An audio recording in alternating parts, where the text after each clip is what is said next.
Let us pray. Almighty God, we willingly acknowledge you as a supreme being, most gracious and most merciful. Look down, we beseech you, on us who are members of this Senate, and deign to assist us in the duties that we have to perform on behalf of our beloved country of Trinidad and Tobago. Open our eyes to see the truth, and help us to accept it with all its implications into our lives. Direct us, O Lord, in our deliberations, so that setting aside private interests, unwholesome prejudices, and personal affections, we may treat all matters set before us with honesty, courage, and conviction. Through all we say and do in this Senate, may we give glory and honor to your holy name, inspire confidence in our fellow citizens, and make a positive contribution to the peace and prosperity of our nation. Amen.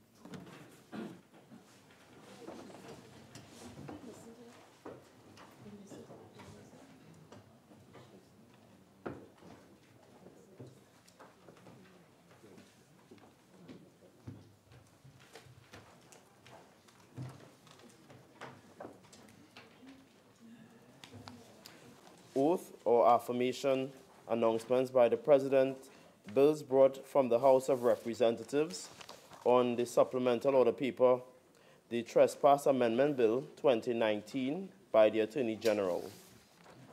Petitions, papers. Minister in the Ministry of Finance. Madam President, I have the honor to lay on the table the following papers as listed on the order paper in the name of the Minister of Finance. The annual report of the First Citizens Investment Services Limited and its subsidiaries for the year ended September 30, 2018, and the ministerial response of the Ministry of Finance to the 15th report of the Public Accounts Enterprises Committee, 3rd session, 2017-2018, 11th Parliament, on the examination of the audited accounts, balance sheets, and other financial statements of the Youth Training and Employment Partnership Program for the financial years 2008 to 2014. Thank you, Madam President. Leader of Government Business. Thank you very much, Madam President. Madam President, I have the honor to lay on the table the following paper, as listed on the order paper, in the name of the Minister of Community Development, Culture and the Arts. The ministerial response of the Ministry of Community Development, Culture and the Arts to the 14th report of the Public Accounts Enterprises Committee, 3rd session, 2017-2018, 11th Parliament, on an examination of the audited accounts, balance sheets, and other financial statements of the National Commission for Self-Help Limited for financial years 2008 to 2015. Reports from committees. Senator Obika. Madam President, I have the honor to lay on the table the following reports as listed on the supplemental order paper in my name. The 20th report of the Public Accounts Committee, 4th session, 2018-2019, 11th Parliament, on the examination of the report of the Auditor General on the public accounts of the Republic of Trinidad and Tobago for the financial year 2017. Senator Mark. Thank you. Madam President, I have, my throat is giving me trouble, so please forgive me. I have the honor to lay on the table the following report as listed on the supplemental order paper in my name. The 16th report of the Public Accounts Enterprises Committee, 4th session, 2018-2019, 11th Parliament, on the examination of the audited financial statements of the Trinidad and Tobago National Petroleum Marketing Company Limited, NP, for the financial years ended March 31st, 2008 to 2017. Urgent questions. Senator Mark. Thank you. To the Minister of Health, in light of the warning issued by the Chief Medical Officer of a potential increase in the spread of malaria, can the Minister advise as to what measures are being taken to avoid a major outbreak? Minister of Health. Thank you very much, Madam President. And to my colleague, I hope you feel better very soon, and I thank you for the question. Madam President, the issue of malaria is being dealt with at a strategic level since June of 2018, when as Minister of Health, I alerted the Prime Minister and the Cabinet to the potential threat. The Prime Minister, in his wisdom, agreed with me to set up an interministerial committee to deal with the issue. On that committee sits CARFA, PAHO, Ministry of Health, Finance, CARICOM, Foreign and CARICOM Affairs, National Security, Tourism, and the Tobago House of Assembly. Because of that committee, we have now formed strong links with TTV Solnet, which is a NGO between Trinidad citizens and Venezuelan citizens, and Living Waters, to reach out to the migrant population, especially Venezuelans, to identify potential cases of malaria and to treat them. We have also done bilingual flyers so that the Venezuelans, who are the majority of imported cases, can have the information ready for them. When we have a malaria case, Madam President, our standard operating procedures, as determined by WHO, will swing into action. So, for example, we had a case in December in Rusilac. For that particular case, and the numbers will vary from case to case, we would have done perifocal treatment for about 250 houses, which includes inspection, education. We would have found positive houses for positive, not for malaria, but for Anopheles mosquito. Based on that, we would have done residual spraying for 42 houses and ultra-low volume spraying for 350 houses. What you try to do with these protocols is choose about a 1 mile radius, which will vary depending on population density. So it's not hard and fast. You will do blood smears. So like that particular case, we would have done 31 blood smears, Minister. And you would distribute bed nets, 100. Thank you very much, Madam President. Senator Mark. Madam President, can I ask the Honourable Minister whether the government intends to place any medical personnel at our various ports of entry to avoid and or to test those persons who are coming into our country to determine if they have that particular disease? Minister. That's an excellent question, Senator Mark, and I thank you for it. Testing for malaria involves taking a blood sample, which is very invasive. It is not the policy anywhere in the world at ports of entry, as people disembark from a plane or a ship or whatever, to en masse take people's blood samples. What we do is at ports of entry, under the auspices of the county medical officers of health, you do have screening and surveillance that takes place there, whether it's at the airport, at the Port of Port-of-Spain, or in Cedros. So there is medical screening, but it is not the policy anywhere in the world to take blood samples, which is invasive, of people coming into your country. But it's a good question. It's something that we considered, but it is not advisable. Thank you very much again, Madam President. Next question, Senator Mark. Thank you. To the Minister of Community Development, Culture and the Arts. Given the imminent Carnival celebrations, can the Minister advise as to when funds will be released to the National Carnival Commission? Minister of Community Development, Culture and the Arts. Thank you very kindly, Madam President. As is customary, the National Carnival Commission funds are released to the Commission upon request by the Commission to the Ministry of Finance. Recently, within the last 2 weeks, 25 million was requested and released, and another request has been made today for another tranche of money to be released for Carnival celebrations, and certainly will be processed as expeditiously as possible and released to the NCC. Senator Mark. Can you indicate how much has been requested by the NCC for this next tranche? Minister. A request has been made in the sum of approximately 73 million. Senator Mark. Could you explain to us why the chairman of the NCC, conscious that he has made advances to the relevant authorities to have funds released, would still be making statements to the effect that funds are not being released? Could you share with us why that is being done? Minister. Madam President, that would make me accountable for somebody else's statements. I'm not sure that I can explain exactly why the chairman would say that. It's not within my remit, not being in the chairman's mind at the time of the utterances. Next question. To the Attorney General, given the recent Privy Council ruling that the JLSC was not properly constituted, can the Attorney General advise as to how the government intends to give effect to this decision? Madam President, the supreme law of the Republic of Trinidad and Tobago pursuant to Section 2 of the Constitution is the Constitution. Section 110(3) of the Constitution is instructive in answering this question.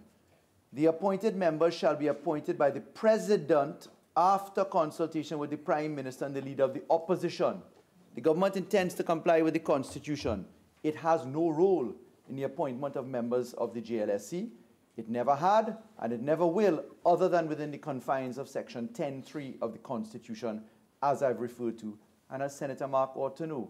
To ascribe a role onto the government is to ascribe a role onto the opposition equally, insofar as the Leader of the Opposition must be consulted, as she sat at Prime Minister when the challenge could have been brought in the period 2010 to 2015. So this is a rather curious line of questioning, Madam Speaker. Madam President. Senator Mark. Next question. To the Minister of National Security, in light of the expected increase in the number of tourists arriving for Carnival, and having regard to the fact that some tourists have been victims of crimes, what measures are being employed to ensure our visitors are kept safe? Minister of Agriculture, Land and Fisheries. Thank you. Madam President, I respond to this question on behalf of the government. Madam President, the Trinidad and Tobago Police Service and other arms of national security have been planning for the safety and security issues associated with Carnival for the past few months, as it does on an annual basis. The Trinidad and Tobago Police Service deals with the additional inflow of tourists for Carnival on an annual basis and has sufficient experience to plan for and deal with the issues surrounding additional tourists during this period. There is always greater presence of police officers and Trinidad and Tobago Defence Force personnel during the Carnival period, and this year it will be no different. Threat assessments are continuously being done, and operations for Carnival are always being fine-tuned. In particular, Madam President, the Trinidad and Tobago Police Service has been liaising with Carnival party promoters and Carnival band promoters to implement safety and security measures specific to these particular events and parades. Thank you. Senator Mark. Madam President, may I ask my colleague, in light of the recent situation involving tourists in Tobago, where 4 of them were harmed, can you tell this House what specific measures are being taken by the government through the THA to bring about a greater sense of safety for tourists in our sister isle? No, Senator Mark, that question does not arise having regard to the question that you initially posed and the answer. Can you ask another one? Can I ask, for instance, what specific measures, Madam President, are being taken to protect tourists who tend to visit our beaches throughout the 2 islands and seem to be exposed to criminal elements? What specific measures is the government seeking to employ in this regard? Senator Mark, the question time has expired. Questions on notice, questions for oral answer. Leader of Government Business. Thank you very much, Madam President. Madam President, the government is pleased to announce that we'll be answering all questions for oral answers. Senator Mark. Question number 44 to the Honourable Minister of Planning and Development. Leader of Government Business. Thank you very much, Madam President. I rise to respond on behalf of the Minister of Planning and Development. Madam President, searches of the records of the Town and Country Planning Division, Ministry of Planning and Development, have revealed that planning permission for the development of a housing community in the area now known as Greenvale Housing Development was refused on 2 occasions for the following reasons. 1. Outline planning permission was refused on May 31, 2000 for the development of land, namely the making of a change of use of parcel of land from agricultural homestead use to residential use. Reason: the site falls within an area which, under planning policy, is allocated for agricultural purposes. 2. The site falls within the floodplain of the Caroni River and is subject to flooding. 3. The draft East-West Corridor Land Use Strategy Plan identified the site for landscape river corrosion purposes, or better known as open space. 2. Final planning permission was again refused on June 26, 2009 for the development of land, namely the carrying out of building operations, namely the erection of buildings for single families and multifamily residential purposes, and residential/commercial purposes. The reason? The site falls within an area which, under present planning policy, is allocated for conservation purposes. The site falls within the floodplain of the Caroni River, where no development can be considered. 3. The site forms part of a larger parcel of land which does not have the benefit of approval for subdivision as required under the provisions of the Town and Country Planning Act, Chapter 3501.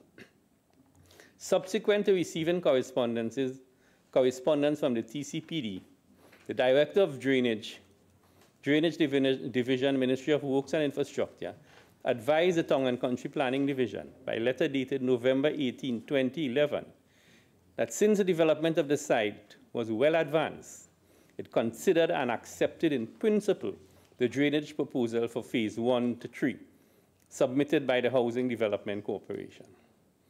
An application was therefore submitted by the HDC on April 9, 2013, seeking final planning permission for the subdivision of 73.06 hectares of land by the excision of 41 hectares for comprehensive residential development to include residential, commercial, recreational, institutional, agricultural, and open space use. The application was subsequently withdrawn by the applicant. By letter dated May 28, 2014, the HDC submitted revised plans for the subdivision of land to create lots for residential and ancillary purposes. The TCPD issued correspondence dated June 18, 2014, indicating that 1, the plan was reviewed and found to be acceptable, and 2, they could have been used as the basis for the preparation of the final plans to obtain planning permission. It should be noted that at that time, development of the site was substantially completed. Following the submission of the new application from the HDC, final planning permission was granted on October 24, 2014 for the subdivision of 79.82 hectares of land by excision of 52.30 hectares for comprehensive residential development. And finally, application was also submitted by the HDC to retain the existing residential building on the site in March 2015, June 2015, August 2015, and May 2016. Final planning permission was granted on July 14, 2015, July 15, 2015, January 26, 2016, and May 18, 2016, respectively, to retain buildings situated on lots within the site. Senator Mark. Madam President, can the Minister indicate whether between the period May 2000 and June 2009, can the Minister advise this House whether any development works took place on that site? Minister.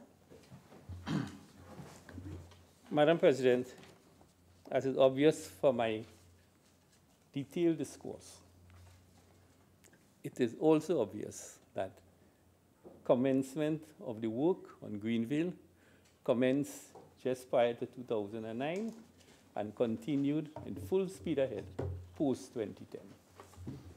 Senator Mark.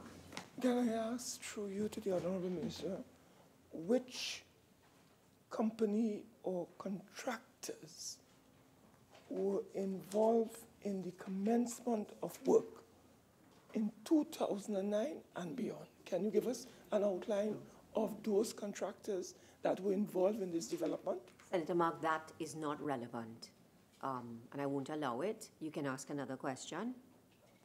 Having regard to what has happened at Greenville, can the minister indicate whether there's need for a criminal inquiry into this whole scenario that impacted negatively upon so many households in that community, given the nature of the lands that you mentioned, agricultural, and it was in a flood-prone area?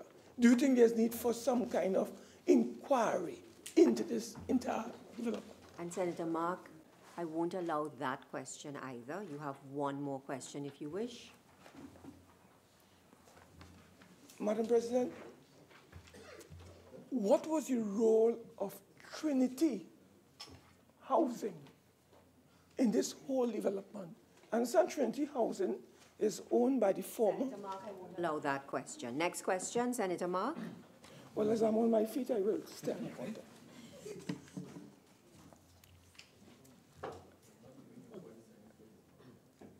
Question number 66. It's coming along as I go. Question number 66 to the Honorable Minister of Energy and Energy Industries. Minister of Energy and Energy Industries. Thank you very much, Madam President.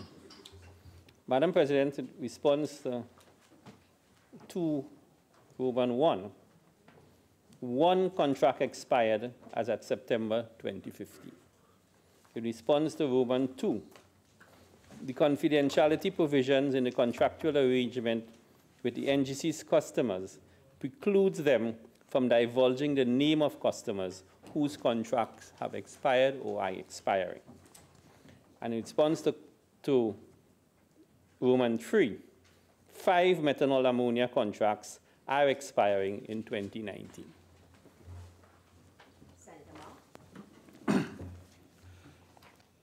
Madam President, can the minister outline the name of the 5 companies whose contracts would be expiring in 2019? Because the names, you're not asking Minister. details. The names you're asking. You didn't listen to my response to Roman 2, which said we are prohibited from so doing. That's why I give you the numbers and not the names.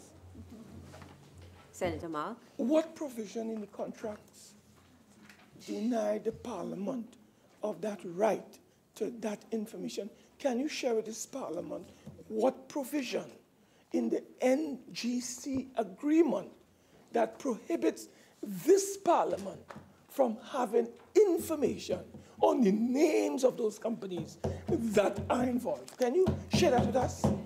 Senator Mark, that question will not be allowed. Next question. Madam President, I will go on to the next question. Question number 67 to the Minister of Energy and Energy Industries. Minister of Energy and Energy Industries. Thank you very much, Madam President. Madam President, the gas sales contract between Trinidad and Tobago Upstream Downstream Energy Operations Company Limited and Naiquan Energy Trinidad Limited was signed on the 29th of June, 2018. Senator Mark.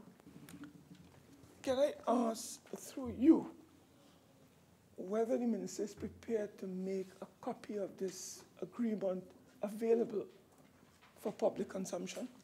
Minister. Again, Madam President, the Honorable Senator is well aware that these contracts are subject to strict confidentiality clauses. They are commercial arrangements, especially volume and price.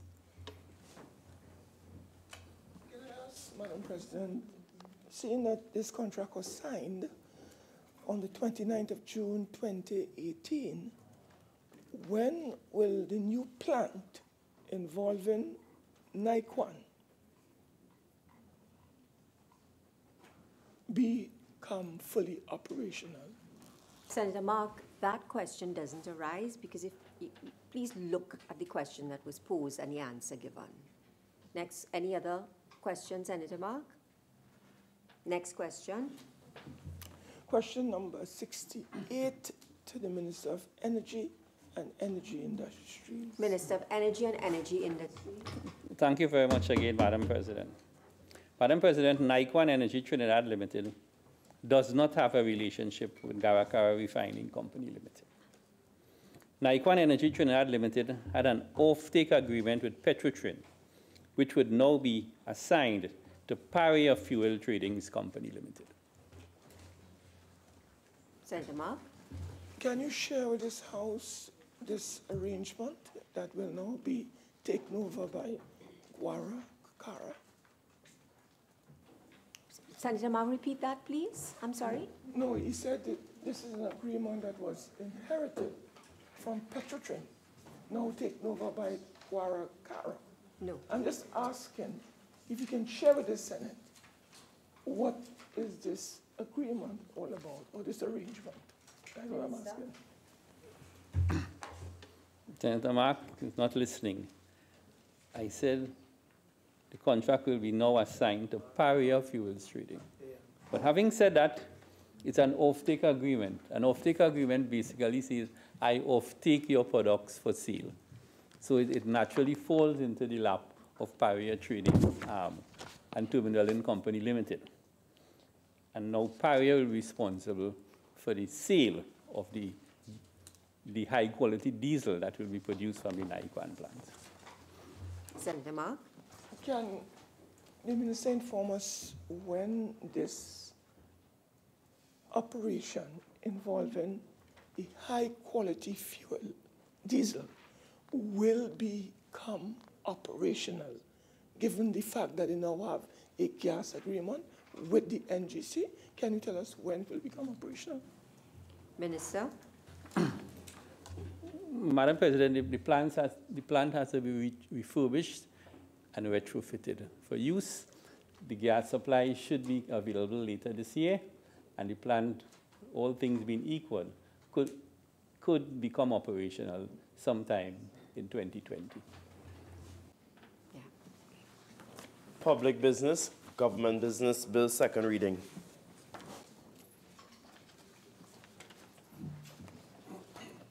Honourable Senators, the debate on the second reading of the following bill, which was in progress when the Senate adjourned on Tuesday, February the 5th, 2019, will be resumed. A bill entitled, An Act to Amend the Sexual Offences Act, Chapter 11, 28. Thus far, there have been 10 speakers on this bill, including the mover of the motion, the Attorney General. Minister of Trade and Industry. Thank you very much, Madam President, and I thank you for the opportunity to make an intervention. I probably wouldn't last for my 40 minutes because I want to be very careful of not repeating some of the things that have already been said. There are just some very main issues in this bill which need to be cleared up. It's a very, very important bill that is brought before us, this amendment bill. Matters of sexual crimes, offences, these are all very tough issues. The one good thing is that it's out there in the public domain once again, and it's healthy, the debate that has gone on before. And of course, we thank all of those who have contributed and give you all the assurances that, all the assurances that are necessary to know that these are all that you said, has been very important. We acknowledge all of the points and give you the assurance that it will not be swept under the carpet. It's very heartening to see the views of the public as well, that even up to today in the national newspapers, again, contributing to something that really rips to the core of all of us as human beings. So as I said, at the end of the day, what is this all about? The main issue really has been about the registry, and it really has been about the offenders' rights as against which they are entitled to under the Constitution of their country. But also we have to acknowledge the rights of society, and that's the right of the society to be protected. And therefore, it's a balance that we must weigh, and eventually it's going to be tipped on one side. But of course, I will speak certainly in defense of the right of the society to know of to be aware of these sexual offenders, and certainly the right of the society to be protected. And I'll tell you, there's a first-hand that many of us would have experienced, but certainly coming from Point Fortin, one can't forget the days in the 60s of Mano Benjamin. Senator Obika, I don't think you would have been born as yet. But I'll tell you, Mano Benjamin, this was a very, very, very serious case, and it's not something to be joked about. Mano Benjamin was a very tall man from Biche, and I would say that Mano Benjamin, yes, he was known as the Beast of Biche, but he brought notoriety to Biche. And of course, Biche is now known for other things which we will not talk about. But that's what we know of this man. What he had done essentially was he had imprisoned two young sisters whom he mutilated in a very savage manner. One of them he would have gouged out their eyes, and he would have subjected the other one or both of them to some very serious sexual atrocities. Mano Benjamin went to jail for 20 years. And I say this to say that when he got out of jail, Mano Benjamin came to live in Point Fortin. So as a child, I knew about Mano Benjamin. He lived on a road called Central Road. You might know the place, Senator Obika. And it's a community. Central Road is a community. There's a community living there. My parents knew a family there, and we would go to them. So we were all aware of the fact that Mano Benjamin lived there. All of the school children knew that he was there. It was good to know. The community knew of his existence, came to know of his existence. But the point is, it gave some comfort that we knew who this man was. We knew to be aware and to stay out of his way and so on. But at the end of the day, Mano was allowed to live out the rest of his life, and he died in Point Fortin. But I do remember and recall the school children on seeing him run away and scamper, screaming and so on. There goes Mano Benjamin. But it really brings us to the point again that society and communities do in fact need to know of the existence of these offenders. And as I said, we knew where he lived, but it meant that we were able to protect ourselves in the community of Point Fortin. And I said that included adults and children alike. So again, the biggest issue in this debate has been the National Sex Offenders Registry, which is dealt with in Part 3 of the bill from Clause 37 onwards. And the Honourable AG and the Minister of Labour, when they spoke, would have spoken in detail. They would have referred to all of the clauses, and I don't think there's any need for me to go into them. However, I just want to make the point, for the sake of the public and those who are not aware, that there is, in fact, a public register. The difference is it is not made known to the public. The public doesn't have access to it, as far as I understand. What this will do is to ensure that the public has access to it, and in this case, as we are promoting, via the internet. And I know that the questions were raised on the other side. It may have been by a member of the independent bench and also a member of the opposition. Why make this available to the public? And I raised one instance, one very practical example of why the public needed to know so that they could live in safety. But the concerns raised in the defense of the offender was that the public is going to stigmatize the convicted person, and in any event that the police officers have the list, and they are the ones who need to identify the perpetrators of these crimes. It was also raised the question of a possible vigilante action when those persons are made known to the people in the community and so on.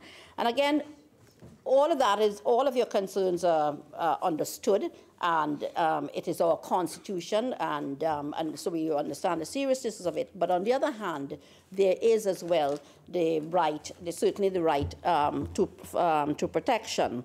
So I think, though, we must recognize that this question of the public sex registries has been debated over and over and all across the world. And so it's not singular to us at all. And there are many jurisdictions with registries, and some of them were only made accessible to the law enforcement and other government bodies. Again, and I'm just going to fleetingly go past this, that the whole question of making a registry public was in 1994 in the United States with the law now informally known as Megan's Law. And that was created in response to the brutal assault and death of a minor, Megan Kanka. And so that, again, the debate has existed in several countries, and I can tell you that in the United States, it is in fact that the registry is made public, and there are several countries as well. So this is where it has gone. Again, but the debate hung on two main arguments. Those in favor of the awareness and the person's right to know who they are surrounded by, and those, of course, who would wish to protect the privacy rights of others. And again, therein lies the balance that we must always consider. But again, I hasten to add that the argument, I think, favors the public awareness of these offenders. And I will go on to speak a little bit more about that. And it is that communities, as in the case of Point Fortin, really must be aware of these offenders. And it, again, where it can be of use is in the case of vetting. Let's just see, many of us in here, because of the jobs that we do, have to rely on help for our children, and our children at very young ages, whether they are helpers, we are hiring drivers, leave our children in the hands of drivers, they're handymen around our homes, and so on. You leave your children at babysitters, and therefore it's very important to be able to know in whose care you're leaving your children, or to know the persons you're hiring. And again, if this list is made available to you via the internet, which is the way in which we communicate in this modern age, it is an important tool for us to vet who, in fact, we are hiring to bring very close to us. Again, I remember a case in Point Fortin where a 2-year-old was murdered. And murdered by whom? A handyman who was around. So it means and this was in Clifton Hill. So that it's very important to vet, it's very, very important to know, to be aware of those that are around us. And therefore, as a responsible government, and especially recognizing the upward trend in sexual offenses, we must really do everything that we can to, in fact, reduce and in large measure to prevent. But prevention is a difficult thing when it comes to dealing with these particular types of illnesses, if you may want to call it. So that the sexual registry, again, is absolutely necessary to empower citizens to be in the know of those with whom they may interact. And again, I would say that the safety of innocent children and citizens will far outweigh the rights of the sex offenders to privacy.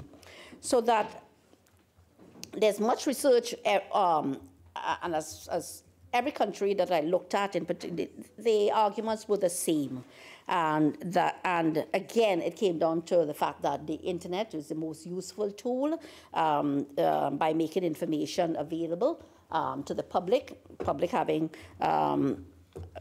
having easy, in almost every country, having easy access to the internet. Citizens have a right to know if there's an offender living in their neighborhood, and there certainly is the right of innocent children and others to safety as well. So that also in Clause 53 of the bill is very important to the debate and to this particular consideration, because the inclusion of Clause 53 allows applications for information to be expunged from the register. And of course, that gives a cushion of hope for those who are on the registry. Once the reporting period is completed, they can, in fact, move on with their lives without this stigmatization. I think the important thing is to set up the machinery, and so that all of these provisions can actually take place in a way that it is meant to. But again, I want to go back to the very seriousness of these types of offences, so that we realize and we acknowledge that these are not casual offences. And perhaps until it hits home to you, to a relative, someone you know, the debate will continue, and you will not take a position which really provides the kind of protection that is necessary for society, because this really rips away at your soul. Again, unless you know somebody involved, again, you would continue to debate without really concluded on the side of protection of the citizenry. And I can tell you, I know firsthand of an 8-year-old girl who had been raped several times during her childhood, from 8 onward. And of course, everything existed in a cloud of secrecy, and parents never knew, and so on. And this was done by a relative who was living in the home. And so whilst I don't want to be very anecdotal, but stick to the facts, because I am aware of the situation. And of course, that heavily influences the way I think. And again, there are many other people who have experiences, but it's a topic that is something that people are not prepared to be very open about. But this little 8-year-old girl has gone on and has become a successful professional. But I can tell you that her private life has been severely impacted in terms of her ability to love and her ability to accept men and or whoever she chooses to be her partner easily. And because, again, you know, your body lives on after these offenses, but your soul really dies. And that's, therein lies the seriousness of it all. And whilst, and in many cases, I can tell you that that several of these persons who are directly impacted, it's taken to their graves. So in other words, every day of your life, 365 days of the year, you get up and you think of this, and of course, that's all you can do, because you're so ashamed and you're so offended. It has affected you so deeply that you're actually not able to live your life to the fullest. So, so that's the seriousness of the crime. I don't want to say too much about it. Again, I don't want to be anecdotal, but certainly I think the protection of the citizenry is primary. If I were to, in defense of society, if I were just to take a sampling of society in this very room, and of course, I'm not going to spend the Parliament's time on asking each and every one of us about any situation which they may know, or whether they were affected or anybody they know. I'm sure that I can certainly speak for myself. I do not want my grandchildren. Minister, if I may, we have had several contributions. Okay. Yeah, but what I'm saying is, if you were to do a sampling, because this thing really is about tipping it on the side of the protection of society, and if we were to do, and again, Madam President, I am speaking directly to the registry which is here, and the question of making information public and via the internet, which is on Section 3 in the bill speaks directly to that. The point I'm making to drive the tipping home that it must tip in the favor of society is that if I were to do a sampling of society in this very house and speak to the protection of your grandmother, mother, spouse, or children, you will certainly want the protection of those persons. This is not without understanding that the whole question of rehabilitation needs to be addressed.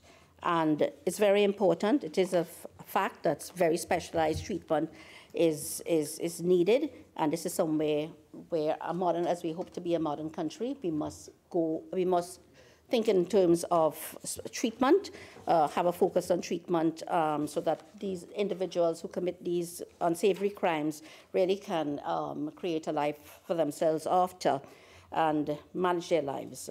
And so those kinds of therapists are in fact needed. Madam President, I would make, again, before I close, because I strongly support all of the clauses in this bill, but in particular the question of the registry being made public and via the internet. But I only bring to the attention of those present the article in today's papers, Pedophile Predator Roams, just again to ring home to the existence of these offences all around us. In the case of the male karate instructor who was arrested back in 2014 for the rape of 3 boys, and again, and will continue to walk free unless victims come forward to assist the police with their investigation. And indeed, people have not been coming forward. But who knows who else would have been affected, apart from the very 2 incidents that were spoken to in the article. But as I conclude, I mean, I really want us all to be honest with ourselves as we support this bill. I hope that everyone will. I want us to be very, very honest and understand that this is an issue that government must deal with, and that given the public access to the registry, again, really provides a sense of safety that the public really needs. And therefore, Madam President, I end very quickly, but to say that I support this bill. Thank you. Senator Hussain. Thank you very much, Madam President. Madam President, I'm delighted to join this debate because as a parliament, we are at a very critical juncture where a bill is brought to this parliament which seeks to create some protection for those who are vulnerable in society and those who are most affected by sexual crimes. And those are women and children in society. But, Madam President, you will appreciate that Trinidad and Tobago, since becoming an independent state and then a Republican country, we have our 1976 Constitution, which also affords the right and the protection of law of persons. And with respect to this bill, Madam President, this Parliament is being asked to create or strike the proper balance with protecting those who are vulnerable in society and also protecting the rights of those who are offenders, Madam President, or who may have been accused of certain crimes. 33 years ago, the Sexual Offences Act, Madam President, by Act 1986, was made part of the laws of Trinidad and Tobago, amended 3 times, in 1994, in 2000, and in 2012. But the most important amendment, Madam President, was brought about in 2000, where certain amendments were introduced into the Sexual Offences Act, which tried to strengthen the legislation to create that protection for those who are vulnerable in society. And it dealt with the warnings that a judge will give to a jury with respect to corroboration, restrictions of sexual history of complainants, legislating that there can be rape in a marriage, and this came out from the common law in the case of R against R in 1991. and most importantly, the establishment of a sexual offences register. And my friend, Senator, Minister of Trade, alluded that the register that was created was not a public register. And Madam President, in 2000, Trinidad and Tobago stood on the international stage because there were only a few countries in the world that actually set up sex offenders registry. The UK, the US, Canada, Australia, New Zealand, South Africa, Ireland, and most recently, India. So there are 9 countries in the world, Madam President, and Trinidad and Tobago stands proud that we have a registry. But Madam President, when we look at the implementation, we look at the population of the registry, the Attorney General told us during the piloting of this bill that it is 0. Not a single name is on the register since the year 2000. So, Madam President, we are here now. We are going to try to reform the registry, one that was never working in the first place, to try to populate this registry to make our citizens more informed of those persons in society that may be dangerous, that may be more inclined to commit acts of sexual misconduct.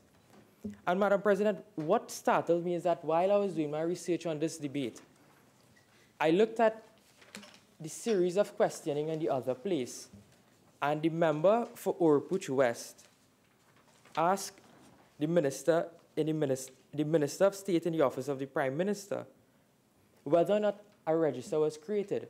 And the answer given was yes, a register was created on the 22nd of December, 2015.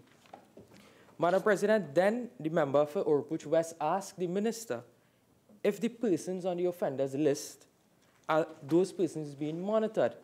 And the answer given by the Minister was yes, by the Trinidad and Tobago Police Service. But the Attorney General told us that there are no persons on the register.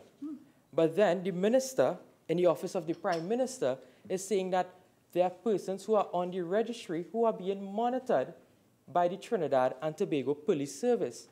So that left me very confused, Madam President. Important point.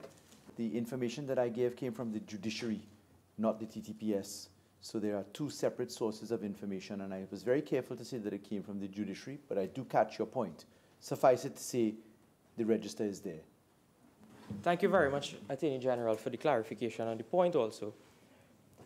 But I want to also go on to the other points raised by the Attorney General during the piloting of this bill, Madam President, because it was the first time that we had the statistics to work with. And I thank the Honorable Attorney General for providing those statistics so that as a Parliament we can make a more informed decision on the way in which the legislation will be crafted.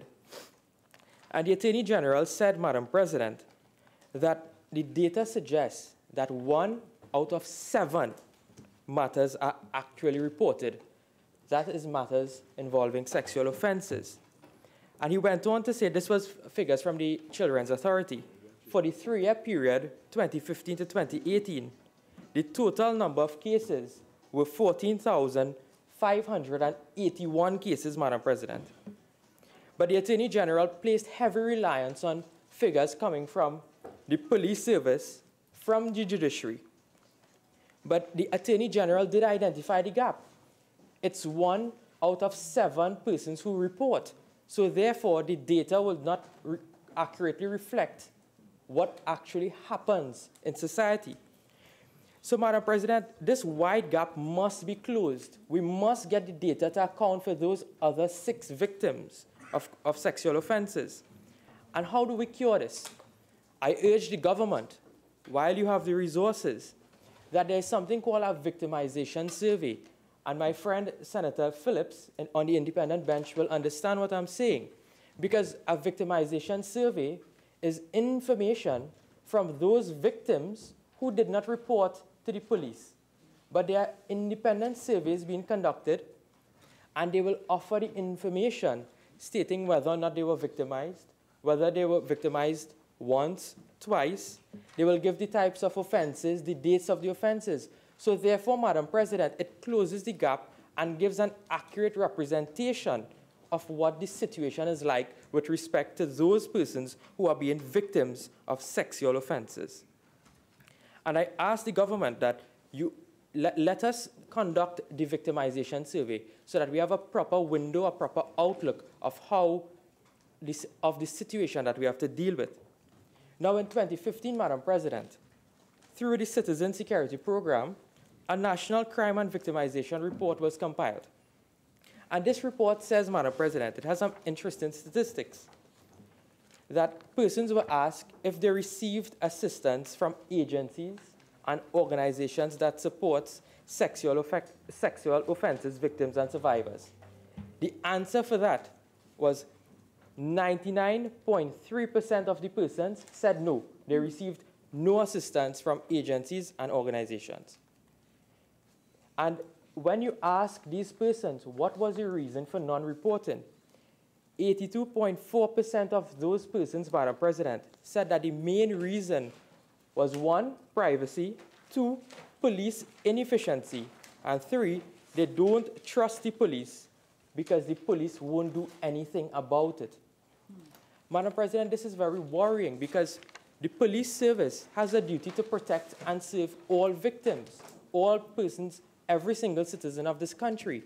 And where you have victims of sexual offenses feeling as though that the police is not protecting them, well then, Madam President, in my respectful view, this bill alone will not do it. Now, I want to move on also to the readiness of the Trinidad and Tobago Police Service. Are they ready to deal with this bill, Madam President? I know the registry was created in December, but in 2015. But when you look at the clauses of this bill, in particular, Section 40, Madam President, Section 40, subsection 1, at page 10 of the bill, states that the police service on the register must publish the following information. They have to publish the name, former names, and aliases of the offenders, their date of birth, the photographs, their main address or secondary address, and convictions of registrable offenses committed by the sex offender, including the date of each conviction. Now, Madam President, when you look at proposed Section 37 of the bill, the police service will have to collect data from the period 25th September 2000 to present. If this bill is passed, Madam President, is the police service ready? Do they have the resources? Were anything allocated to them? Additional staff, technology, Madam President, in order for the collection of all of this data? Now, the police has made concerns. They have spoken about lack of resources in the past. But more must be done, Madam President. And when you look at the investigation of sexual offenses, if we are going to say that a person is going to be placed on the registry after conviction, well, let us look at from the stage of investigation. I have given you some time to put your presentation in context, but you are, in your presentation, repeating some of what has already gone, okay? So you remember I said I think that there are some 10 speakers who spoke on this bill already. So I would ask you to raise some new matters in dealing with the bill. And Madam President, I will just end the point with respect to the police service that we must assist the police in respect to DNA evidence in investigations. I move on to the point where I will deal with the judiciary. Now, Madam President, with respect to the judiciary, the Attorney General gave us some figures that there are 470 matters pending at the Supreme Court for sexual offenses. 149 of that 470 are pending for over 10 years awaiting trial. In the Magistrates Court, there are 2,915 matters, 6 of them over 11 years, 3 of them over 13 years, 2 of them over 14 years, and 13 of them over 9 years. Everyone in this Parliament, everyone in this Senate will agree that this is a totally unacceptable performance by the judiciary. But, Madam President, let us look at the victim in this case. a victim of sexual offense has to be in the court for over 10 years. And each time that person goes to court, Madam President, he or she has to face the offender. Madam President, every single time that person sees the offender, it is traumatic. They will have to remember that entire incident all over again. And then when it reaches the stage, let us say preliminary inquiry, they give the evidence, and then they have to relive the entire debacle at a high court level before a jury, Madam President. And that, in this country, I think is totally unacceptable. It would reverse the treatment, the healing process of that person. So in my respectful view, Madam President, in my research, I came across in New York the Center for Court Innovation. And it's something called, Madam President, the Sex Offense Courts. And that is a specialized court, Madam President, that deals with those sexual offenses. And just like the model that the Attorney General always speaks of, which is the Children and Family Court Division, where children are treated as children, so that they don't feel as though that they are criminals, Madam President, that this court offers treatment to the victim, and while offering treatment to the victim, they also offer treatment to the offender.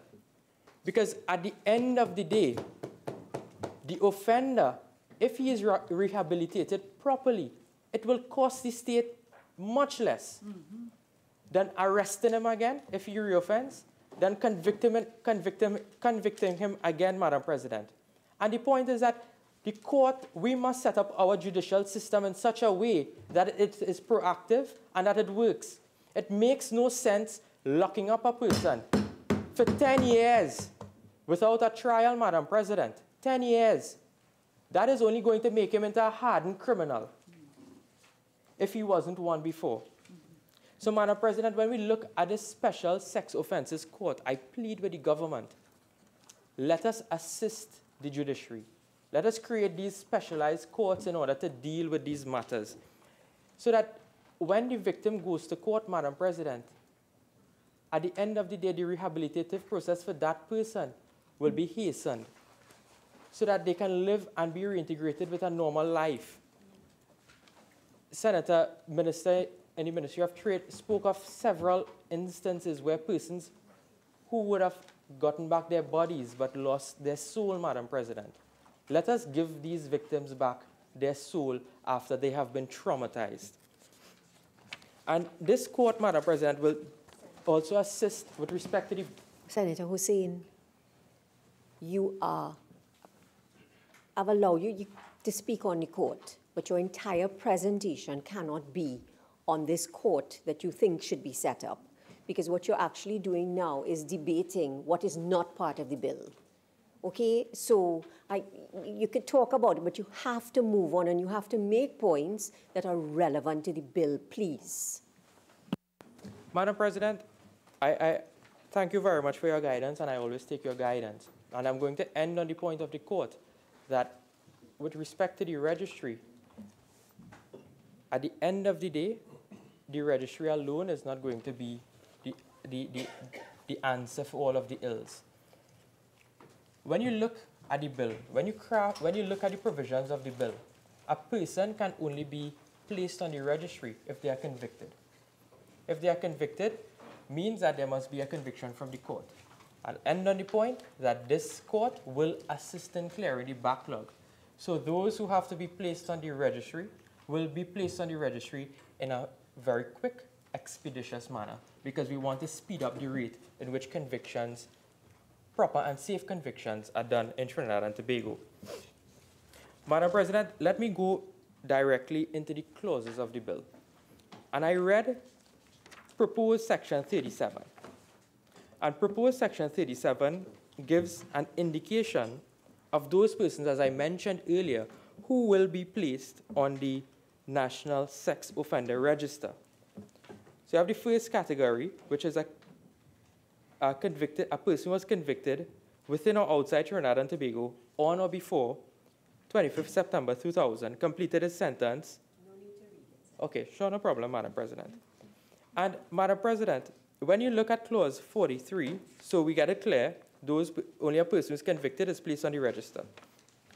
When we look at clause 43, Madam President, it says, not later than 4 months before the discharge of a sex offender from a prison, the Commissioner of Prisons or the hospital, as the case may be, they shall notify the Commissioner of Police in writing of the date of discharge of the sex offender. My question, Madam President, is at what stage is the person's name placed on the register? Is it at the stage in which he's convicted, or is it at the stage in which he's going to be released?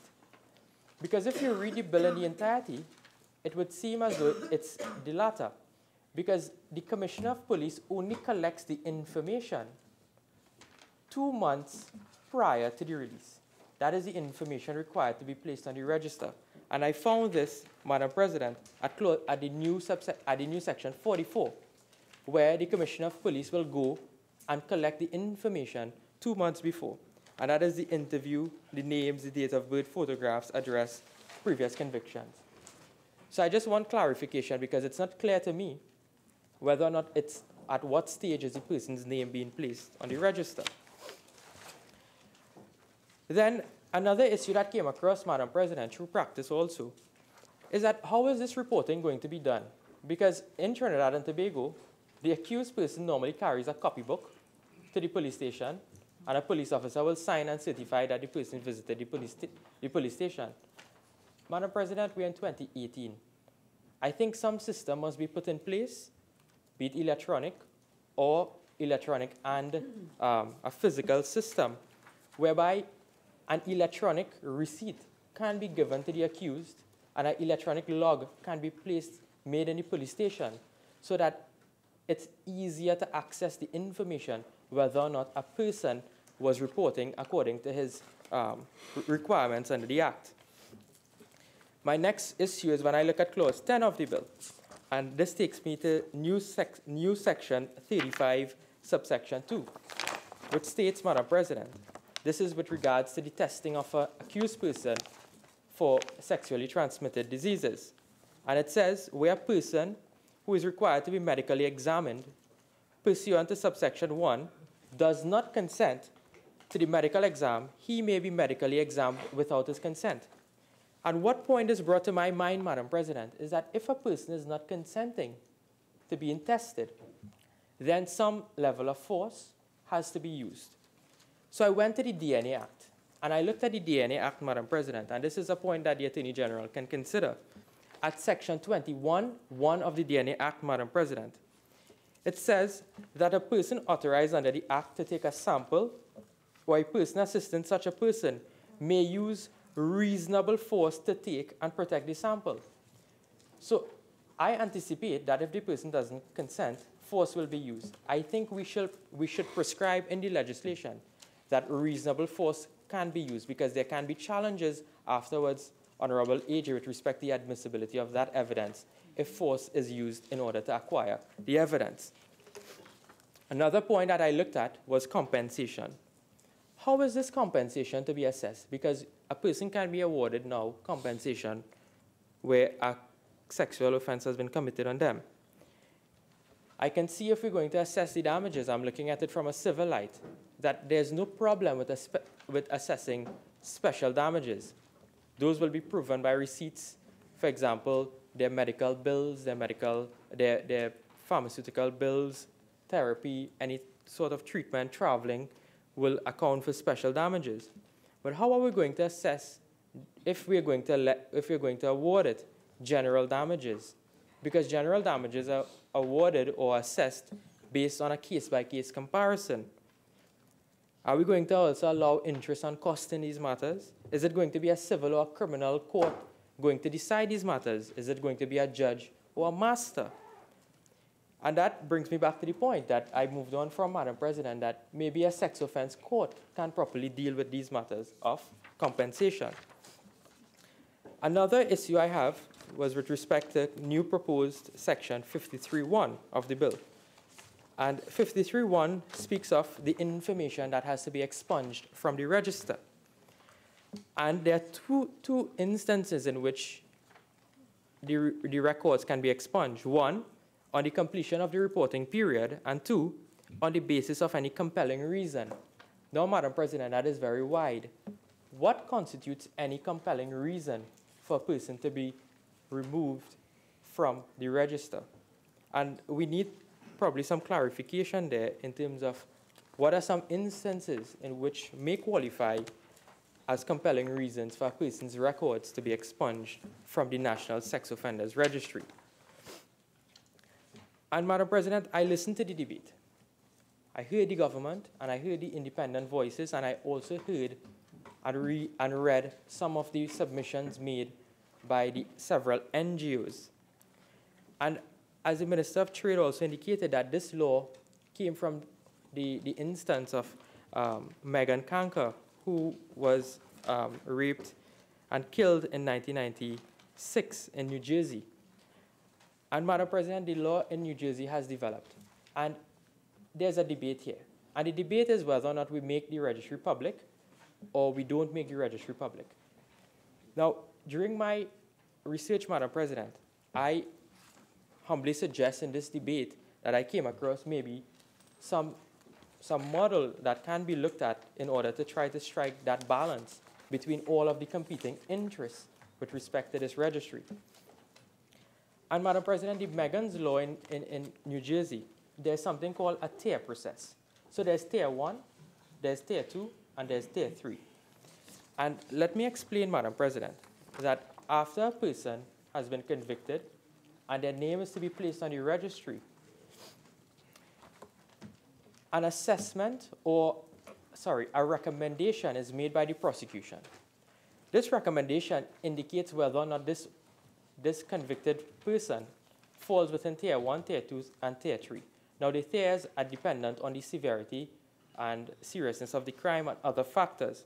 And if you would just allow me, Madam President, to assess these persons, they take into consideration the degree of force used, the degree of contact, the age of the victim, victim selection, number of offenses/victims, duration of offensive behavior, length of time since the last offense, history of antisocial acts, response to treatment, substance abuse, therapeutic support, residential support, and employment educational stability. And Madam President, these are factors which they use in order to determine whether or not a person falls in either of the tiers. So let us look at what happens. And this is my suggestion for an amendment to the bill. And if the bill goes into a JSC, maybe it can be considered that when a person is placed on the tier 1 scale, Madam President, what happens is that that person, there's different levels of notification that are given. And if you just allow me to find the page with respect to the various ranks, is that the first tier, Madam President, is that the court will make the decision. The prosecution makes the recommendation. The prosecution will make the recommendation. The offender will have an opportunity to respond, and then the court ultimately decides which tier to place the person at. So the first tier, notification will be given to the community privately. The second tier, it goes up a little. It will be given to the community, plus it will be given to schools in the area. The third tier, it will be given to the categories in the second tier, which is community schools. But then a decision is made at that point in time, based on the seriousness of the crime, whether or not the person's name shall be placed on the public sex offender registry online. So that is one suggestion I can probably make for the consideration of the Parliament with respect to striking a balance with the competing interests with regards to this bill. Because according to our proposed law, Madam President, as long as you're convicted of a sexual offense or offense under the specified offenses under the Trafficking in Persons Act, it would mean that you automatically be placed on the registry, and you have no right to determine whether or not this person shall be placed or they shall not be placed. So therefore, this gives some discretion and some comfort to those in society who require a voice to be heard after the fact that they have served an entire sentence for a crime that they have committed. Because we must remember that the registry, it is punitive in nature. Now, I want to move on, Madam President. And the point I want to make here also is that what is the reason for the registry? The reason for the registry is for notification, to advise persons that, yes, there are these persons living amongst you who are sex offenders, so that, as the Mano Benjamin example was given, that you stay away from these persons. But that does not assist with regards to reintegration, and I know this point was belabored, so I wouldn't go there. But the point I will make, Madam President, is that why not give these persons, these victims, a protection order? Why not make an order so after these persons are released, the offenders, that there's some level of protection for these victims, so that if they go near the victim, if they try to reoffend, that it becomes a criminal offense, just like the protection orders that are given under the Domestic Violence Act, so that you offer some sort of consolation, some sort of comfort, and some sort of security to those victims when the offender is released. Because as I said earlier, if you confront the offender in any street, Madam President, it definitely becomes very traumatic for that person. So it will limit interaction between the offender, and it will limit interaction with the victim. There's another point I would like to move on with. That point is regarding the human trafficking issues. When you look at the schedule of the bill, Madam President, and that is Schedule 1. Schedule 1 establishes the registrable offenses. And sections 17, 16, 18, 19, and 23 of the Trafficking in Persons Act, Chapter 12-10. Those are what are classified as registrable offenses. And these are offenses such as trafficking in persons, inciting, organizing, or directing another person to traffic in persons, trafficking in children, inciting, organizing, or directing another person to traffic in children, transporting a person for the purpose of exploiting that person's prostitution. And all of these offenses, Madam President, are registrable offenses. And I looked at some of the studies with respect to whether or not Trinidad and Tobago is immune from this concept of human trafficking. But just a couple days ago, we heard about the incident in West Moorings regarding the young girls who were kept there, Madam President, and that matter is now under investigation, and I do hope that there's some fruitful outcome of that matter. And it shows that Trinidad and Tobago, we are not immune. We have an influx of immigrants in our country, Madam President. Our borders are very porous. So I happened to look at a report, and this report, Madam President, is a 2014 report by Channing May. And it says that human trafficking is one of the most profitable enterprises in the world. Yes, yes, Madam President. Human trafficking is a registrable offense, as contained in the bill before us. So that is the link of human trafficking to the bill. I can't let you go off on a tangent to talk about human trafficking in and of itself, okay? So if you could come back to the bill, please. All I would like to say, Madam President, is that these registrable offenses will curtail, it will assist definitely with respect to the law enforcement bodies, especially immigration, with regards to detecting and prosecuting these persons who are involved in human trafficking.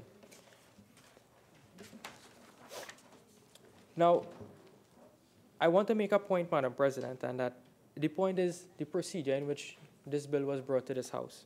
This bill, Madam President, was laid on the 29th of January, and the debate started 1 week later on the 5th of February. And it prompted civil society to get involved. About 29 NGOs would have expressed their concerns with regards to the bill. And I think that the Attorney General, in the opposition's view, should establish this joint select committee to properly listen to all of the concerns in this bill so that we can craft a piece of legislation that is satisfactory, Madam President, for the country. And we shouldn't haste in this one. I know the Attorney General said we should start somewhere, analysis paralysis, but this is not a bill in which we should hasten to pass, Madam President. It requires the input from everyone. And if you would just allow me, because I'm going to conclude now, Madam President, I just want to quote from an article. And that article is a guest column in India Today. Register the legal lacuna more urgently, by Shruti Ramakrishnan. And he ends the article by saying this, Madam President.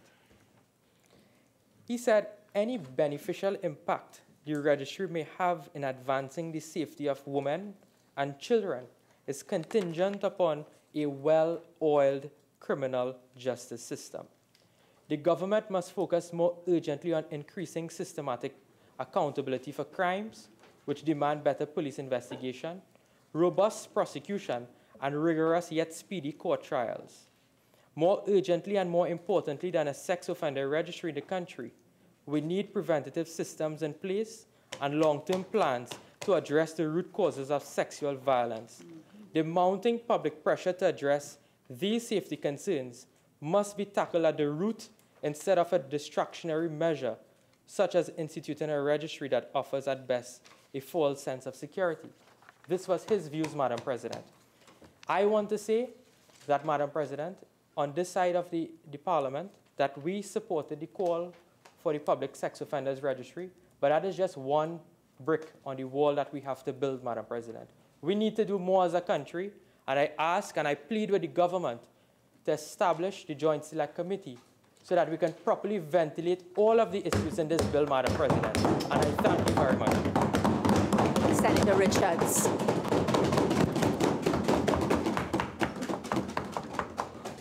I have to wait for the applause to die. Good afternoon, everyone. Thank you, Madam President, for recognizing me and giving me the opportunity to make a contribution to this, an act to amend the Sexual Offences Act, Chapter 1128.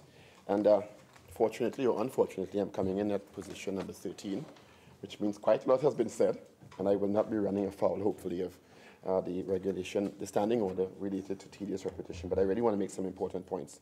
And in my opinion, what we're trying to balance, where in particular the Section 3, which regards the sexual registry, where much of my focus will be, and is the public safety and security of children in particular, and families where offenders may pose a threat after they have served their term incarcerated.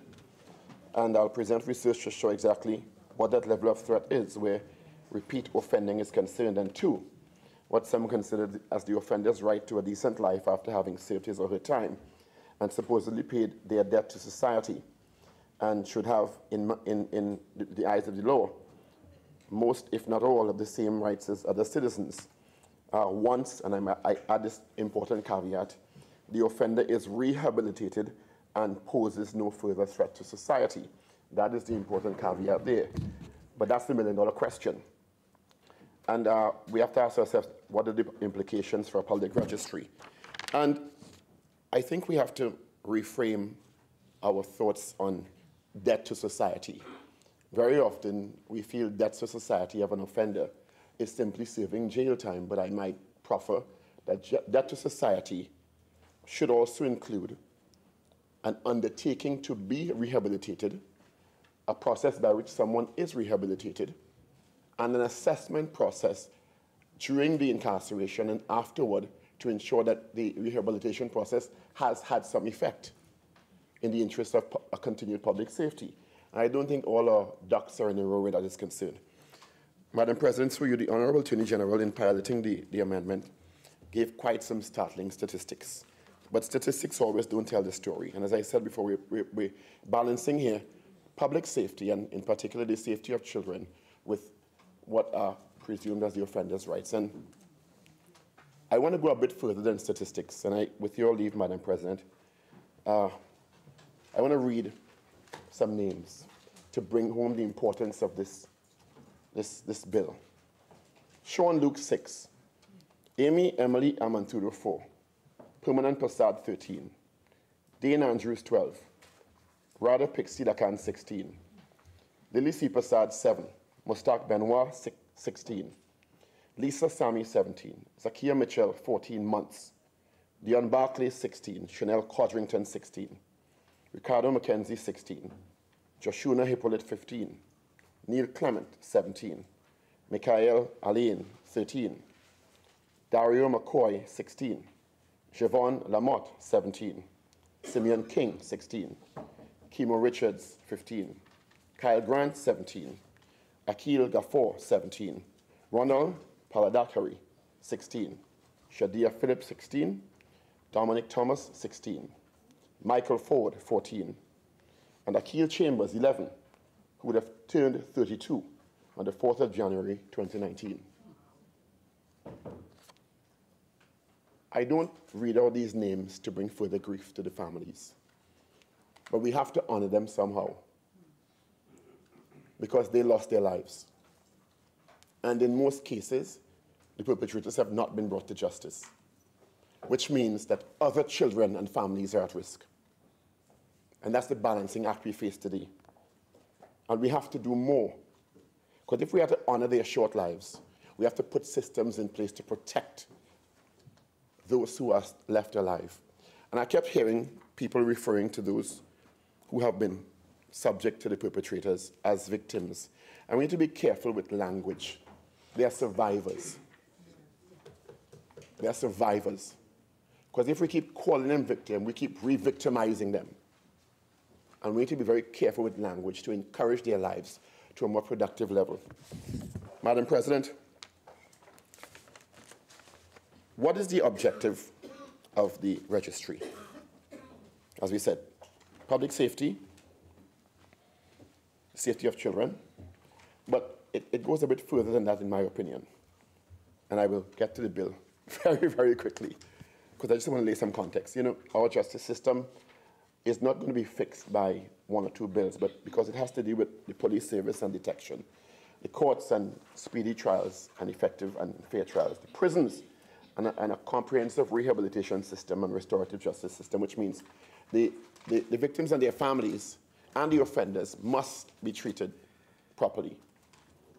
And to me, what needs to be added to this, and I will add this as a possible mechanism, in lieu of many people going on a registry, a national registry, a system whereby persons who have shown a willingness and commitment whilst in the system to availing themselves of the rehabilitative process and going through what is akin to a parole committee or board, assessing them before they're released and at regular intervals afterward.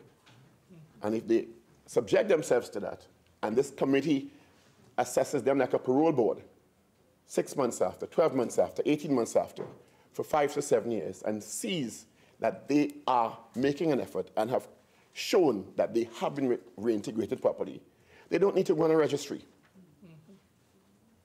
The ones who do not subject themselves, or who the committee assesses as flouting it and intent on continuing their ways, should go on that registry, because they would have proven that they want to continue to be a threat to society and children. And that's a consideration, through you, Madam President, to the Honourable Attorney General. In addition to what is a public registry for those who are intent and not showing that they're willing to be rehabilitated and who are assessed by competent people, a psychiatrist, a psychologist, prison warden, law enforcement, maybe a judge, to be a continued threat to society. I think those people should be subject to a national public registry. And that's the caveat I want to add to the registry, because I'll tell you, through you, Madam President, most of the research has shown, because the Megan's Law is in existence since 1994-95. We have the Drew Jordan National Sex Offender Public Website, NSOPW, first established in 2005 by the US government. And all 51 states have sex registries. And I have a document from a study, a 2018 study, Sex Offenders Registry, a study by Hack Maguire University, by an NGO with global statistics from 2018, which has shown that there is no significant reduction in sex offenses by the publication of a national sex registry. Empirical data. So the objective around the world, and these are longitudinal studies, let me get it right, in the US, Australia, Canada, and the UK and India, all countries that have national public sex registries that have shown it does not achieve the objectives as presently constituted, as what we're trying to do here. So I join many of my colleagues in suggesting, through you, Madam President, that, and I don't agree with a joint select committee, I agree with a special select committee, which has timelines, because I don't think this should lapse. I think a special select committee with certain parameters, because I've had the opportunity to interface with Hazel Brown, former Independent Senator Diana Mahabir-Wyatt, and several of the NGOs who want to make a valuable contribution. And this is important enough to allow for that. And I think, and I hope I'm not misspeaking, the Honorable Attorney General may be open to that. Because there are several unintended consequences with all the good intention a national public sex registry has for several different stakeholders in society, including, and I don't, this one may be debatable, the privacy of the offender. Maybe I don't think they deserve privacy unless they've shown that they have been properly rehabilitated by, as I said before, a competent, continuously assessed team. Degrading treatment in their neighborhoods, punishment, security of the offender and their families and their communities, because in some jurisdictions, people have set houses ablaze because they know a sex offender resides there. People have died. There's the issue of standard of living and the opportunity to reintegrate by work, because people are 90% less likely to hire a known sex offender, and the employer has the right to know that. But then how are you to be reintegrated properly if you don't have work?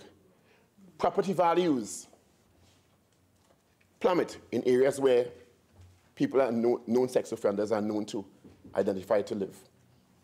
Plummet. And also, there is the issue of the victimization and stigmatization of their family members who are not offenders themselves, but who suffer because, well, a family member broke the law and abused a child or woman. So there's several considerations that we must take into consideration. And then there, of course, and it has been mentioned before, the issue of vigilante justice, and people have lost their lives. I know so it is a very passionate issue because it involves children, and people have the right and responsibility to be passionate because it involves the well-being of children. But also we need to be careful in terms of actually achieving the objectives. So, through you, Madam President, let me go directly to the bill, because I don't intend to be long, because a lot has been said already. In clause 40, where, and I read, I précis, I don't want to read the whole thing, where there's a requirement for the police commissioner shall ensure the following information in relation to each registered sex offender is made accessible to the public. If we go that route, or if we have a registry that's not public, I suggest adding, in addition to name, former names and aliases, date of birth, photograph, I think it should be photographs, plural. Even for a non-public sex registry, it shouldn't be, because this suggests, and I don't know if the law allows for photograph to mean photographs, that's plural. Main addresses or secondary addresses, I think it should be all addresses. Convictions of registrable offences committed by the sex offender, including date of each conviction. And may I suggest, through you, Madam President, to the Honourable Attorney General, the addition of a clause that includes email addresses, all social media accounts, all, because from the International Sex Offender Registry Laws, the Research Evaluation, a document by James Vest, Andrew Day, Powell et al. From 2011. More and more, the conduit through which contact is made is the internet. Email addresses, social media accounts. Sex offenders don't go into neighborhoods anymore around the world. They attract and lure their victims through the internet. So I want to add that, and approximately 1 in 7, 13% of youth internet users received unwanted sexual solicitations. 9% of youth internet users have been exposed to distressing sexual material while online. Predators seek youth vulnerable to seduction, including those with histories of sexual and physical abuse, so re-victimization is happening. 1 in 25 youth received an online sexual solicitation in which the solicitor tried to make offline contact. And more than one quarter, 27% of incidents, solicitors ask youth for sexual photographs of themselves in breach of our Children's Act. So might I suggest to you, Madam President, that the Honourable Attorney General add to this clause all email addresses and all social media accounts held by the offender. And these have to be updated every 6 months, because we all know how easy it is to change a social media handle and become another anonymous possible offender. Also, Madam President, I know it may sound just superficial, but, and let me find this is the wrong one. And I know it may be a drafting issue, but I don't know, I just have an issue with clause 10 where 35(1), and it appears in several other areas. Where a person is charged with a registrable offence, the court shall make an order requiring that the person be medically examined for the purpose of determining whether the person is suffering from a sexually transmitted infection. Can I suggest humbly that we change that to a person who has tested positive for a sexually transmitted infection, because people may be positive for sexually transmitted diseases without necessarily suffering. I think testing positive is more accurate medically than suffering. And it appears in Section 6 and several other areas. In Part 3 of the National Sex Offender Registry, Clause 39, and the Commissioner of Police shall have control and custody of the register and shall be responsible for maintaining a register, ensuring information is entered into the register in accordance with his act and any other written law, and ensuring that the information is entered, the register is accurate, and might I suggest humbly through you, Madam President, by a senior police officer. It's specified, so there's a higher level of accountability, as opposed to just left like that, where there may not be that level of accountability where junior officers are concerned. And also, in Section 41(3), where a person registered in subsection 1 is convicted of a registrable offence against a child, the registrar shall, in writing, inform the Chief Immigration Officer of the conviction and sentence imposed on a person. There is no time frame there.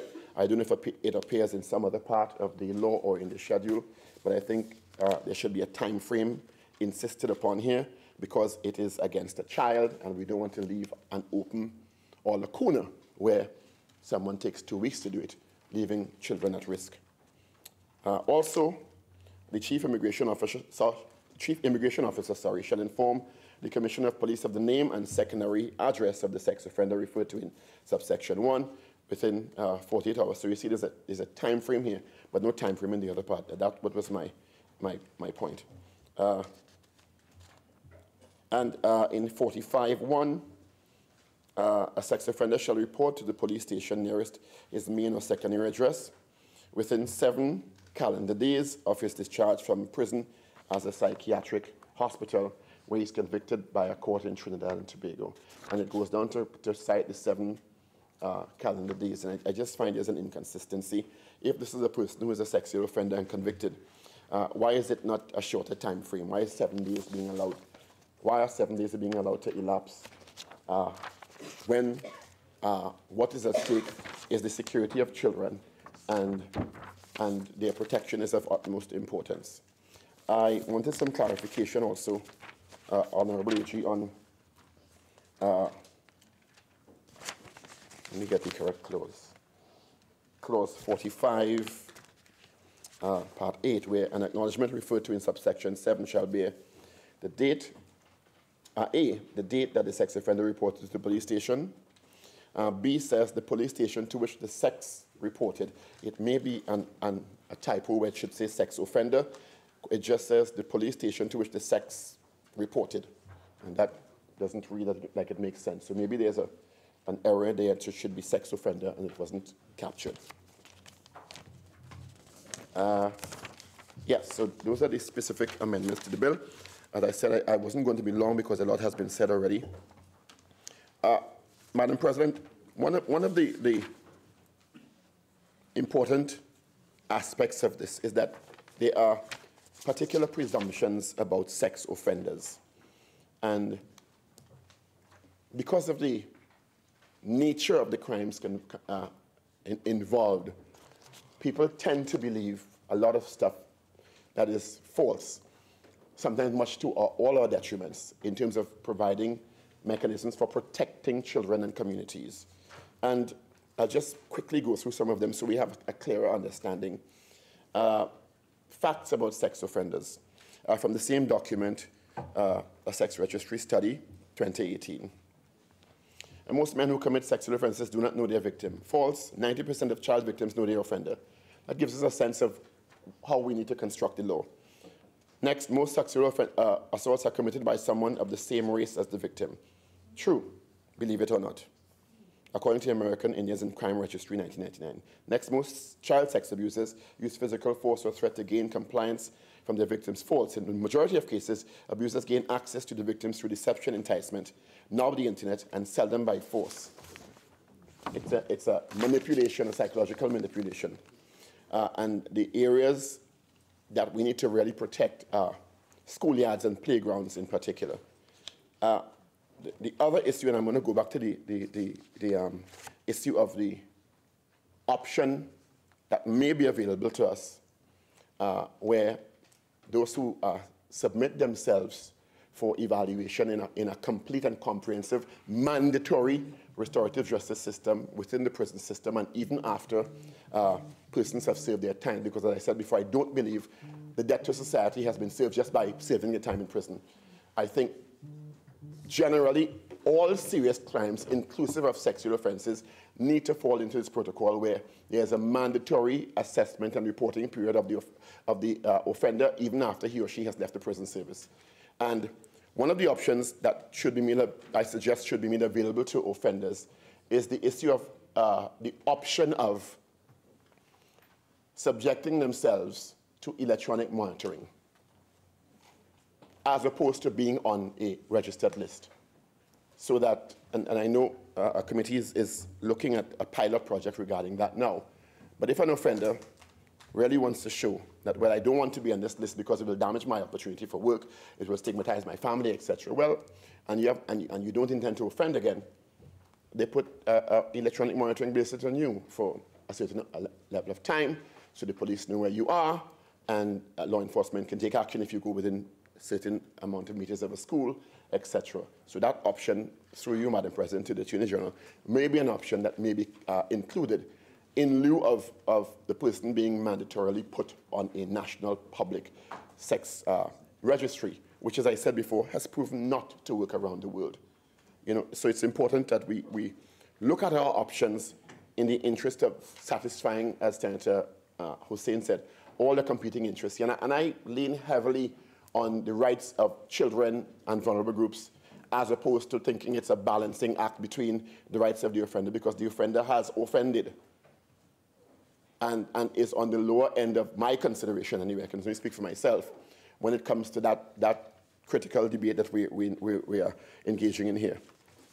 So I again, as I close, I hope that the AG is open to a special select committee with specific time parameters so that we don't lose the opportunity for completing this important work and protecting our children and honoring those who have lost their lives, in addition to giving a fulsome opportunity for many of the over 25 NGOs and stakeholder groups who have submitted recommendations, who would like that opportunity to interface and add their views in the interest of making fulsome law.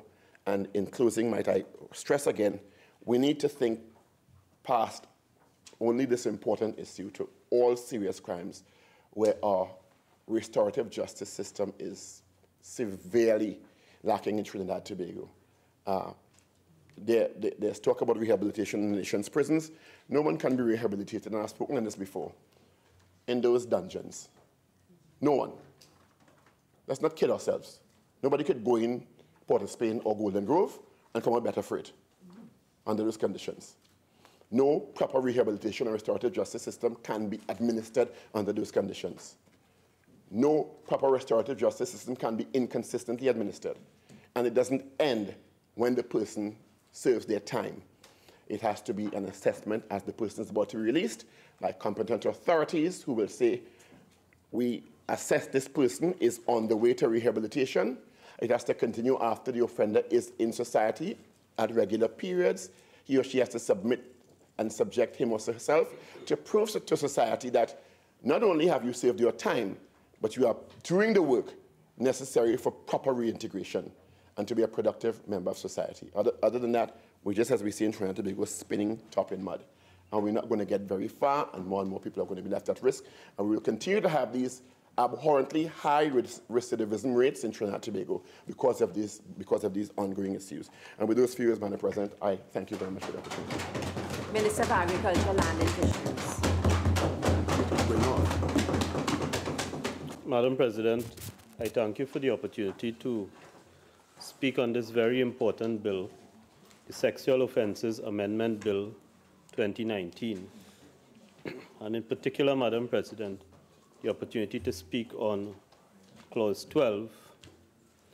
And just going back in the legislative history of this bill, Madam President, up until 1986, the statutory law relating to sexual offences in the country was rooted in the Offences Against a Person Act 1861. And the Sexual Offences Act 1986 was really landmark legislation that set the tone and the standard in which country wished to deal with the matter of sexual offences. There was a subsequent amendment, Madam President. In 1999, a bill was introduced, the Sexual Offences Amendment Bill 1999. And I don't think any speaker before me, Madam President, has recognized this country's place in history. In 2000, when that bill became law, Trinidad and Tobago became only the second country to introduce a system of registration in relation to sexual offenders. That is where we stand in the world in relation to a registration system. In the year 2000, we became second to the United States. And several countries have followed, some with national registries, some with provincial registries, some with registries which allow the public access to information, and some with registries that are just databases. So there is, in my view, because we are dealing today with a bill which seeks to deal with what we did in 1999, there is, from what I've heard, no debate about the need to have a registry. We already have a registry. The efficacy of it, the reasons why it has not worked, it's all left to debate. But the establishment of a registry is not a matter that is before us, and is not a matter for debate. The real issue is the publication of information that is in the registry. That is the real issue.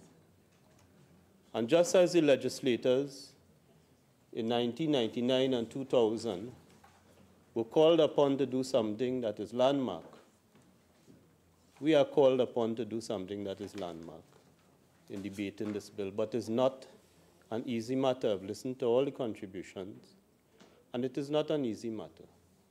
There are grave consequences. If you look at your passport, you would see it does not belong to you. You have the privilege of possessing it. You have to protect it, because any interference or mutilation of the passport carries with it certain consequences.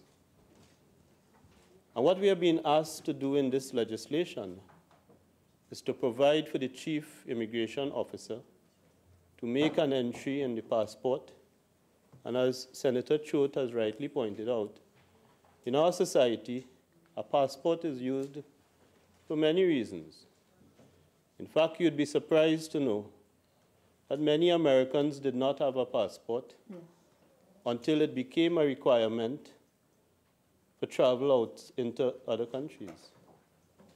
In many countries, a passport is not something that large sections of the population have. But many of us have passports in this country. And this bill calls upon us, among other things, to have an entry placed in someone's passport, an entry that would be visible for the purposes intended, but may be visible for purposes which were not intended. And that is a decision that we have to make as a House. We have to decide what is the value of the public having access to information on someone's conviction. Is that access useful? Is it necessary? Is it appropriate?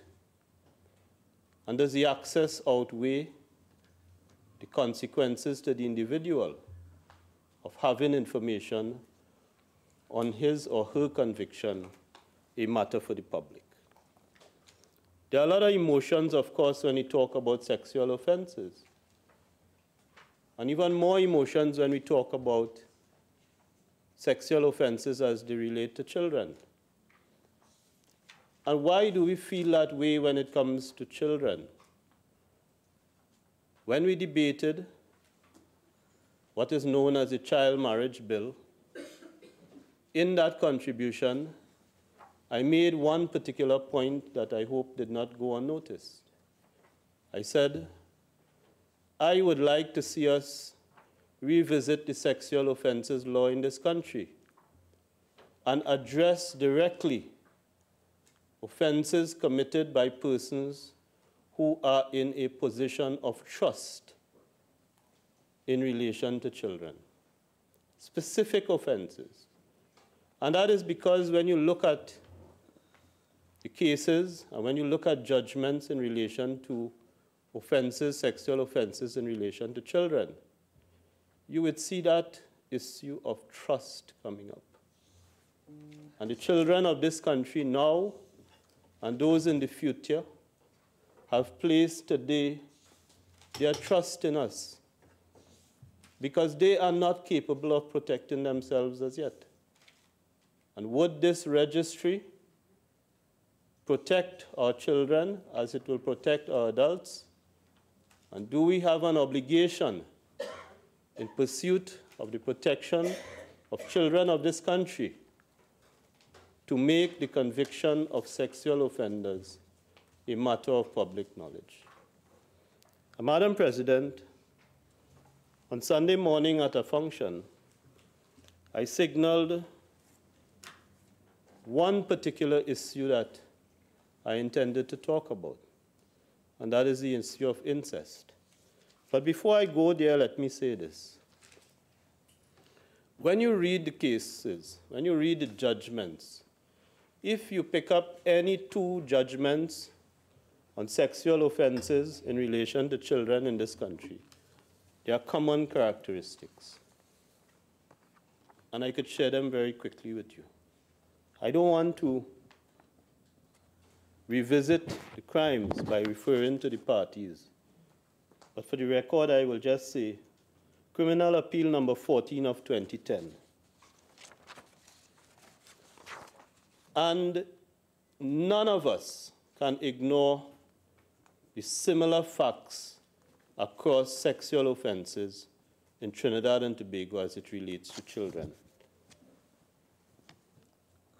This case involved a step-parent. It involved a situation where generations live together in the same house. Grandparents in one section, parents in one section, and children eventually raising their own families in another section. The victim shared the house with her mother and 3 siblings. The step-parent was a visitor to the house. And most importantly, the victim and the offender slept on a mattress on the floor while the mother and siblings slept on the same bed. And the point I was making on Sunday is this. The opportunity for sexual offenses and the opportunity for incest in this country arises every day, especially given physical living arrangements, economic circumstances, broken family arrangements, and most importantly, the fear of reporting. That is what drives this thing.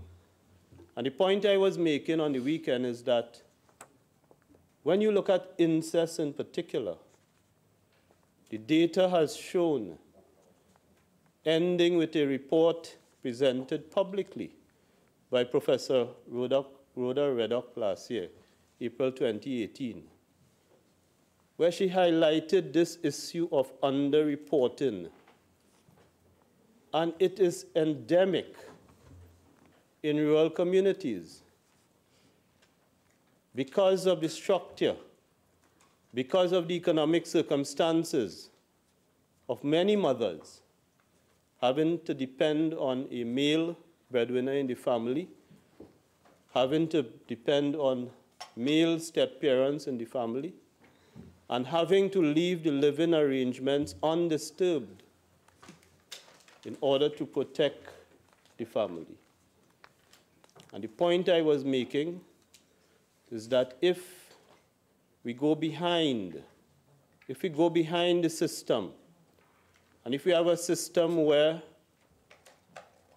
teachers are required to report to the police, and if we have a system where healthcare workers are required to report to the police, and if we have a system when we collect data on sexual offenses, on predators, and on incest in particular, if we have a system where we go into the communities and talk to the people who interface with these little children, then we would have a better view of what is happening. I live in those communities. I come from there.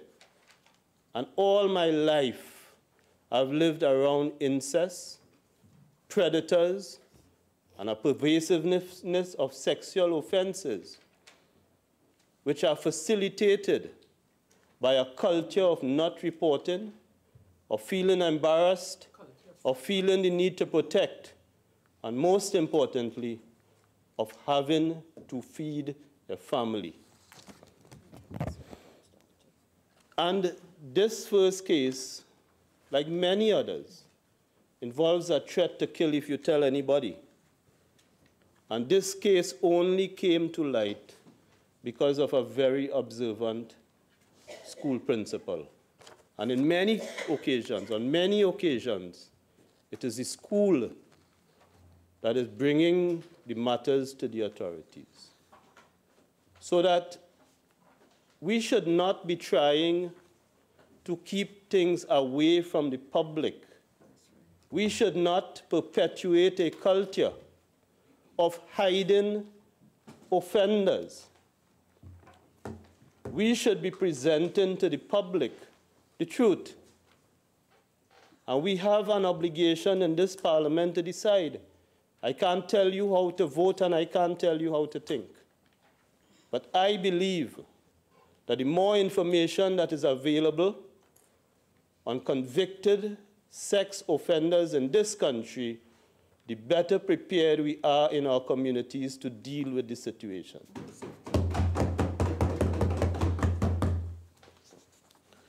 This bill, and in particular Clause 10, addresses 2 issues. this issue of repeat offenders. Madam President, if you go through the literature that comes from Australia, North America, and the little that is available in our country, you would see divergent views on this issue of repeat offenders. In Australia, for example, the data shows that sexual offenders, convicted sexual offenders, have a low likelihood of reoffending. That is the data in Australia. The data in North America also points to the fact that there is a low likelihood of convicted sexual offenders reoffending. But the data also points to something, that in the mix you have chronic sexual offenders. You have people who cannot help themselves, and they continue to reoffend. So over the average is low. But if we protect the citizens of this country, and in particular the children of this country, from one potential sexual offender, we would have done our job as legislators. And the other rationale for sex offenders registry is even more dangerous. The literature tells us that in many countries you have a registry to allow law enforcement to do their work for the purposes of identification, for the purposes of locating somebody. Law enforcement has access to the registry. But that creates a very important risk. It creates the risk of profiling. It creates the risk of targeting. In other words, if you have a registry, if you have a public registry, you may lead to people targeting persons on that registry to blame for sexual offenses. That is a risk, a real risk. But I believe that is a risk that has to be balanced by the support, knowing where convicted sexual offenders reside, and knowing how to reach them is an important requirement for law enforcement in our country. Madam President, the issue of the stamp in the passport is something that has been ventilated. And I know a previous speaker on this side drew attention to it. And I want to say it again, that where the bill provides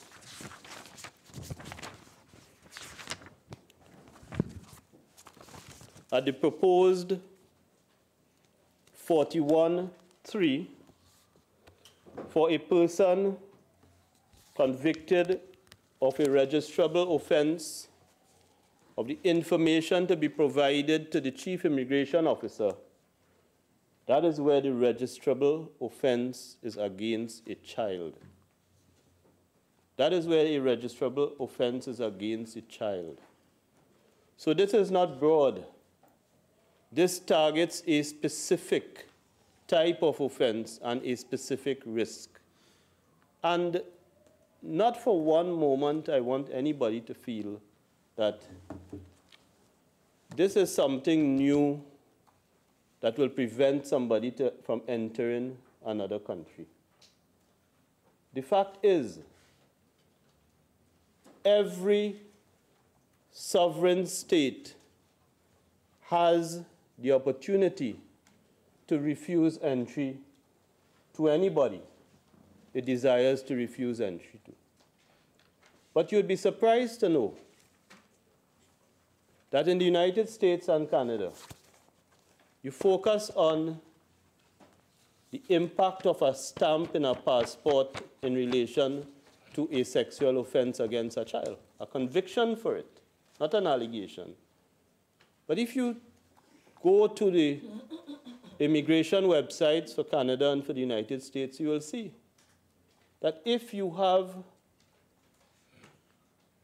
a conviction for driving under the influence of alcohol, you can be refused. So that the idea of refusing entry consequent upon an offense is something that already exists. And it is for any sovereign state to determine the basis of your entry or your lack of entry. And this introduces no new risk. It introduces no new risk, but it is an important step in Trinidad and Tobago, once again taking our place in the world, as we did in 2000, when we became the second country to introduce in its laws the requirement for a sex offenders registry. Madam President, when you look at the proposed clause 37, you will see that this registry actually applies to two categories of offenders and treats the two categories differently. You would see at 37A, there is a category where the person was convicted of a registrable offense on or after 25th September 2000 and has completed his sentence or her sentence or has not completed his or her sentence. That's the first category. The proposed 37A 1 and 2. And then there's a second category dealing with a person who is convicted of the registrable offense on or after the commencement of the part. So the amendment deals with offenses which are committed after this bill becomes law, and offenses that are committed before. And a particular date of 25th September 2000 is used simply because that was the effective date of Act number 31 of 2000, which introduced this sex offender registry in the country. And if you look at the proposed section 44, at 40 introduces for the first time the public access to information on the registered sex offender. It's the first time. And if you look at 44, 40 sub 4, you would see information in relation to a sex offender referred to in 37A1 shall not be published on the website. Again, we are dealing with two categories, and I felt it is important to point out that this does not apply to everybody. The act, the proposed amendment, deals with two different categories. One, the information in respect of that offender will not be available to the public. But going forward, Section 40, subsection 1 proposes that any offender to whom this bill applies would have the information listed in 41 available to the public. And it's not all the information. It is specific information that is available to the public, which allows the public to identify the location and other information relating to the convicted offender. And I listened to Senator Saddam Hosein and his suggestion that we introduce protection orders like the domestic violence legislation provides in order to introduce a level of protection. And I disagree with that for two reasons. In a previous debate, I in fact referred to those specific provisions in that Domestic Violence Act which calls upon a police officer who receives the information to make an entry into the station diary and to do certain things in relation to the report. And I made the point that when we check, or if we check, a failure of the system has to do with the failure of the officers on duty to record information and act on it. But I make a more important point. A protection order to protect a victim is unnecessary because the victim knows the perpetrator. A victim in a sexual crime generally knows the person who has been convicted. So it is not necessary. It may be necessary, and that is up to the judicial officer. It may be necessary to make a protection order. But the purpose of registration is to protect future victims who are unknown. The law in its current form and the powers of a judicial officer and the powers of sentences carry with it the opportunity to protect a victim. This amendment carries with it the opportunities for compensation. But this registry is not simply to protect the victim who knows, but it is to protect those who do not know. And their only opportunity to know is by having the information accessible. And I could see schools, and I could see other places benefiting from knowledge of this information that they do not currently have.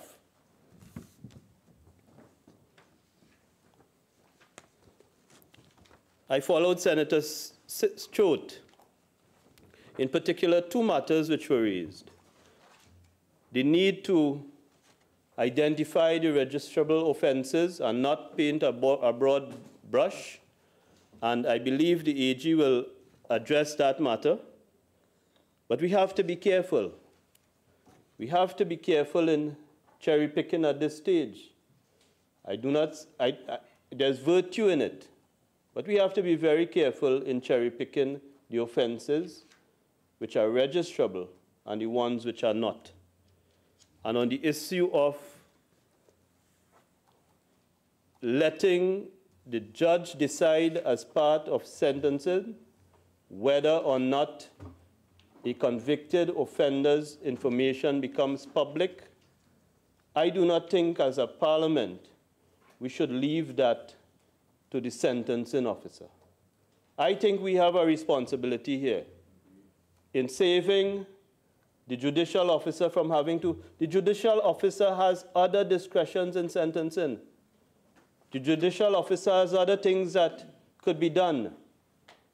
But if we saw the virtue in 1999 and 2000 in following the United States and creating a registry, I don't see why we cannot see the virtue in doing what so many others have done by making that information public and not leaving it to a judicial officer to deal with.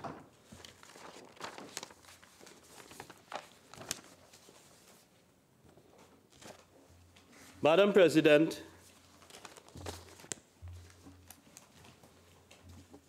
there's a lot that could be said.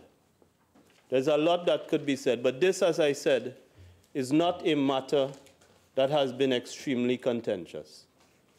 We all agree that we should have a registry. Where we disagree on is the extent to which it should be information that is available to the public. But on reflection, when you think about all those children sharing mattresses with adults and walking through somebody's property to get to a place where they could shower and use a toilet, when you think about some of these cases where a child,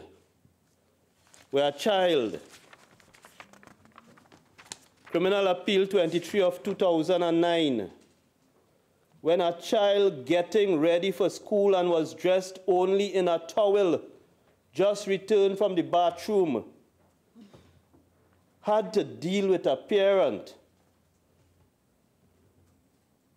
whose breath reeked of alcohol. No child in this country getting dressed for school, coming out of a bathroom, must face an adult in a position of trust without our protection and without us using our power to protect others. When I say that many of these families have multiple siblings having siblings and sharing the same, that is what I'm talking about. The pervasiveness of sexual offenses committed against children by persons whom they know. And we have an obligation, and we must not shirk our responsibility to protect the known and the unknown. And just as I said in the child marriage bill, I say today, if this is my contribution and my last contribution, I will do my part to build on what this country did in 2000 and make this information public. Thank you very much. Senator Mark.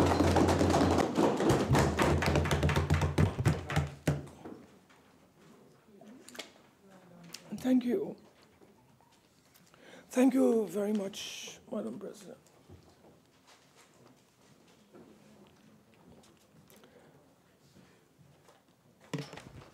Madam President,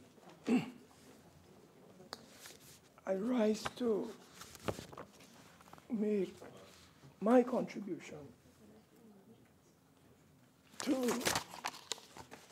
an act to amend the Sexual Offences Act, Chapter 11, 28.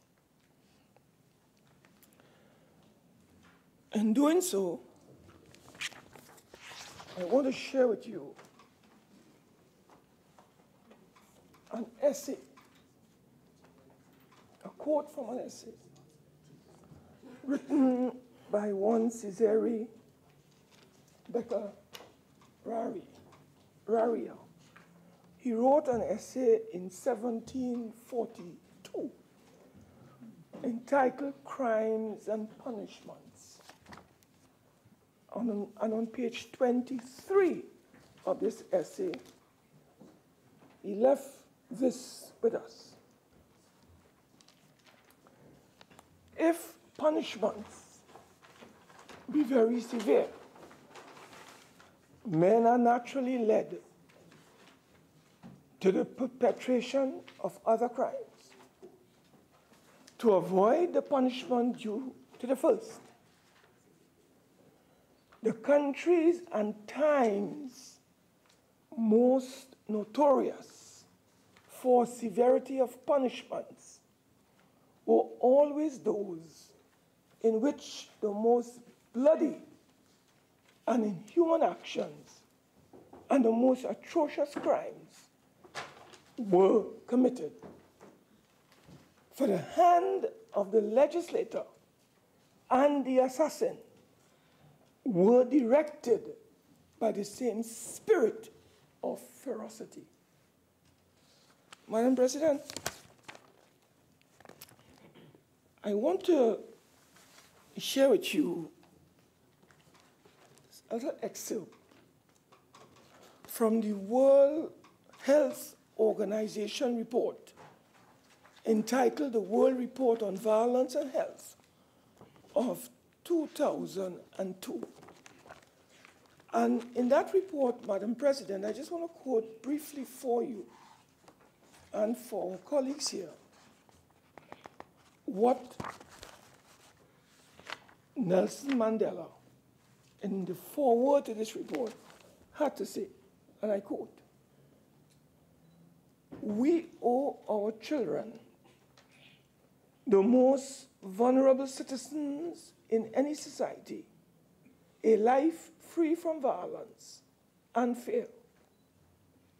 In order to ensure this, we must be tireless in our efforts not only to attain peace, justice, and prosperity for countries, but also for communities and members of the same family. We must address the roots of violence. Only then will we transform the past centuries' legacy from a crushing burden into a cautionary lesson. Madam President, I just want to share with you one final statement in this report.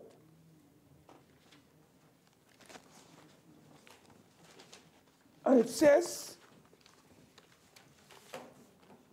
on page 6, in its 1996 resolution, the World Health Organization declared violence a leading public health problem. Violence was declared by the World Health Organization in a 1996 resolution as a leading public health problem. Now, Madam President, I also want to share with you one final quote. And that is on page 17 of this World Health Report. A major obstacle is simply an absence of knowledge. For many decision makers, the idea that violence is a public health problem is new, and indeed rather contrary to their belief that violence is a crime problem. Madam President, I raised these matters very early to let you know that in examining this situation that we are dealing with here today, we have to take into account that we have grown accustomed to approaching matters of violence, sexual abuse, gender-based violence in a reactionary mode. And we are not paying attention to what is considered to be a health problem as defined rather by the World Health Organization. Madam President, sexual abuse of the person is an evil that is very prevalent in our country, affecting thousands of citizens. And as you are aware, in 1986, we introduced the Sexual Offences Act. And that was amended as we went along. The last major amendment was in 2000. And Madam President, when we speak to the issue of sexual offenses, we must be aware of what we are speaking about. In accordance with that Act of 86, amended in 2000, here are the forms of sexual abuse. Madam President, it includes rape, grievous sexual assault. It includes sexual assault by a husband in certain circumstances. That is domestic violence, as you know.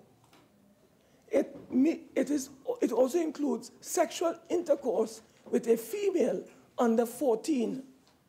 It includes sexual intercourse with a female between 14 and 16 years. It includes sexual intercourse with a male under 16 years. It includes incest.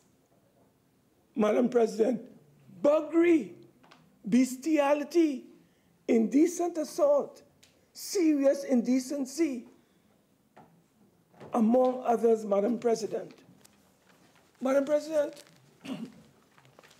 one of the areas that we have not paid attention to, and I want to share with you today, has to do rather, with the whole issue of the cost of sexual abuse in our country from an economic standpoint. There's a very important study that was conducted by Professor Carl Theodore and a group of university lecturers on this whole question of the cost of sexual abuse, Madam President. And Madam President, I want to share with you what they shared with us. And this was in 2005, Madam President. And in 2005, we were told that the cost of sexual abuse in Trinidad and Tobago, along with domestic violence, was estimated at close to $500 million, or 0.51% of gross domestic product. Madam President, this is the economic cost that our country, back in 2005, were paying for this question of sexual abuse. Madam President, not only, and when we break it down, Madam President, that is, the authors, they were able to show that the survivors, the cost to the survivors at that time, in 2005, was close to $244 million, or 50% of the total cost, or 0.26% of GDP. Madam President, when it came to the state, as you know, when it comes to sexual offenses... Senator Mark, may I just... you've been speaking for a little while, and you're trying to put your presentation in a context. I just want to remind you the bill that we're dealing with and what has been said by speakers before you, okay? Yeah. So what I'm saying is that nobody, as I recall, Madam President, spoke to the economic costs of sexual abuse in our country. While no one, as you see, might have spoken about the economic costs, what I am speaking about is relevance to the bill. I've allowed you some time to make your points, but it can't be, your entire presentation can't be couched on the economic costs. It has to be a little more relevant to the bill itself.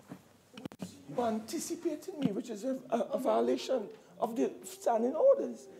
When I say you anticipated me, Madam President, I was about to leave that section, Madam President. So, Senator Mark, I know that you're suffering today, and I don't want to add to the suffering. I just want you, please, to move on and deal with the bill. I don't want you to add to my suffering at all.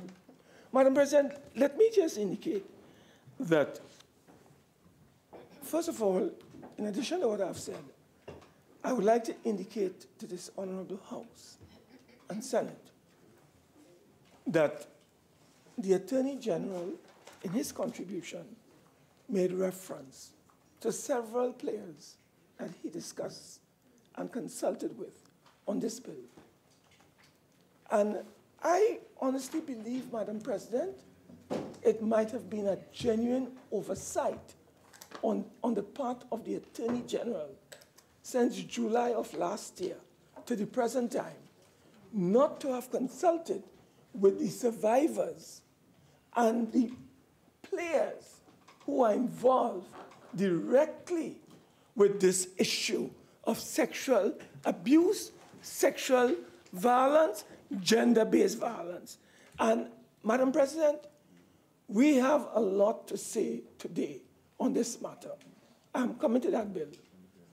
But what I would like to suggest to the Attorney General is that he should take on board the views that have been expressed by us on this side, the views that have been expressed by 30 NGOs, to have this bill referred to a joint select committee so that this matter could be properly ventilated, Madam President, in a way that you and I and the country would be very pleased and happy with. Madam President, I want to take your advice and deal with the actual matter that is before us, which is the bill, as you mentioned. Madam President, I go to 35(1) of the bill, and I want to ask the Attorney General to revisit 35(1). Madam President, as you know, under criminal law,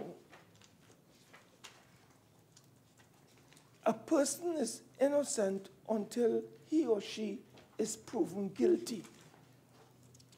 And what 35(1) is saying, Madam President, without repeating it, it simply says that once you are charged, Madam President, you are simply charged, Madam President.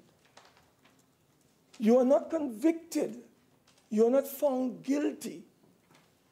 But look at the kind of power that is being utilized in 35(1) just by being charged. So I believe that this is a provision which is highly dangerous. And I would like the Attorney General to revisit 35(1) of this legislation.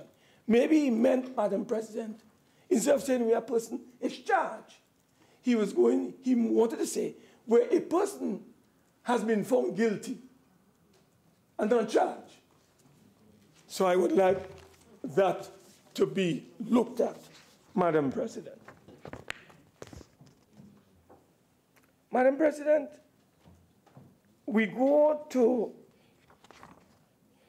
35(6), Madam President.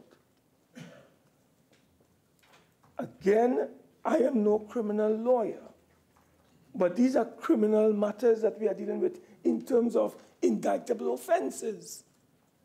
And I'm seeing where, Madam President, in 35(6)(b), we are talking about a balance of probabilities, Madam President. Madam President, are you following me? If you look at 35(6)(b), Madam President, we are talking about a balance of probabilities. And I would have imagined that in a criminal indictable matter, the basis for determining a matter so that whether a person commits an offense under a criminal arrangement or purview, Madam President, that should be clear.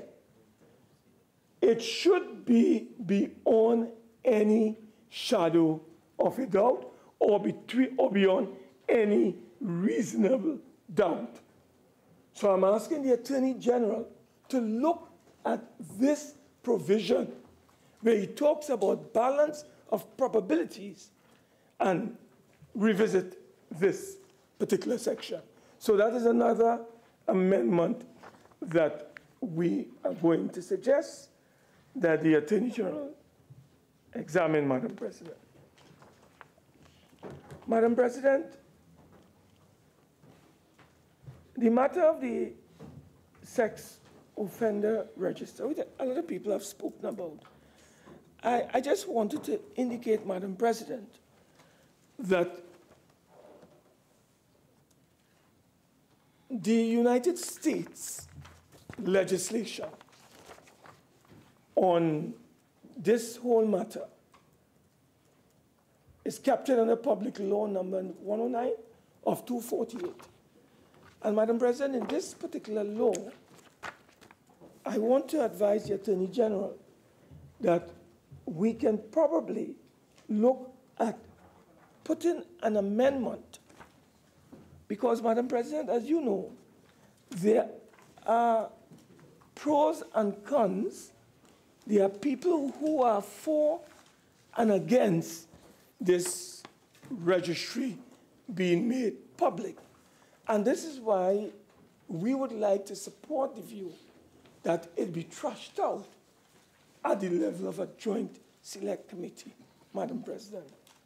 So, Madam President, for example, the proponents for supporting the dissemination of information on sex offenders through the internet would argue, among other things, that the information would be easily accessible to the public,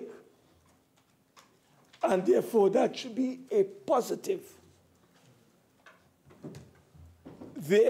There's another argument that several instances occur in which private citizens would cite sex offenders engaging in potentially dangerous activities in violation of their parole, Madam President, or if they are given community service, then that is an advantage. There's another advantage, Madam President, that says citizens have a right to know if there's a sex offender living in their neighborhood. That's another view that is expressed by those who support it being put in the internet. And Madam President, another advantage for those who want it there is the right of innocent children and others. Their safety outweighs the right of the sex offenders to privacy. So, Madam President, those who are opposed to this particular dissemination of information through the internet would argue that the records are often incomplete, inaccurate, or out of date. They would argue that this practice, in effect, extends offenders' sentences. They would argue that this practice makes it difficult for ex-offenders to find employment or housing. They would argue that the practice raises concerns about the kind of vigilantism. And the last one, Madam President, is the availability of this information. It could lead to networking among sexual predators. So, Madam President, there are arguments for and against this sex offender register being made available and accessible to the public. Hence the reason we need to go to a joint select committee to really trash out this question. Madam President, I do not know if you're aware, but in the United States, as an example, those persons who are convicted, not who are charged, those who are convicted as sex offenders, Madam President, do you know they cannot live within 1,200 feet or 300 to 600 meters within a designated school area, Madam President, or even a daycare center? We haven't put that in our legislation. Is that something that we'll want to consider, Madam President? Madam President, there are provisions in law as we speak that prohibits a sex offender from such areas as bus stops, gyms, recreation centers, playgrounds, parks, swimming pools, libraries, nursing homes, and places of worship. These are real situations that are occurring in a country like the United States, Madam President. We have not introduced these matters or measures in our legislation. Should we not then look at these things in the context of trashing them out at the level of a joint select committee? I put that for the Honorable Attorney General consideration, Madam President. Madam President, I would also like to take you to Section 44 of the bill. Madam President, I would like to know, and I'd like the Attorney General in winding up to indicate to us why is he, or what is the rationale, I should say, for the police commissioner or the commissioner of police having 2 months, not later than 2 months, Madam President. It could be before, but not later than 2 months before the discharge of a sex offender, Madam President, cause a designated officer to attend the prison or psychiatric hospital to conduct interviews or an interview, Madam President. Madam President, why this 2-month period? Why couldn't be 1 month? Why couldn't be 2 weeks? So I am trying to get, Madam President, a rationale for this particular period that the Honorable Attorney General has advised. Madam President, I also want to say that one of the reasons why this sex offender register might have failed and we were not successful in having one offender registered in the sex offender register, it could have been, Madam President, that there was not a strong support and robust and solid system in existence. It could have meant, Madam President, that the resource system required at the police, at the prison, at the immigration, at the psychiatric hospital level were very, very poor. And therefore, Madam President, we are advising and advancing that there is need for the government to consider a very robust, solid system where we will have the necessary resources for these agencies that are going to be very critical for this particular register. And Madam President, I indicated to you, it is the Commissioner of Police, the Commissioner of Prisons, the Chief Immigration Officer, and the Director of the Psychiatric Hospital. And Madam President, they are not going to be doing this by themselves. They need to get a body of personnel in place to do this for them, Madam President. So that is an area I would like the Attorney General to pay attention to, Madam President. Because if you do not resource, Madam President, the police and these other personnel responsible for the maintenance of this system, we are going to have a repeat of its failure as we had in 2000 and beyond. So that is an area, Madam President, I would ask the Attorney General to pay some attention to. Madam President, I would also like to ask the Attorney General,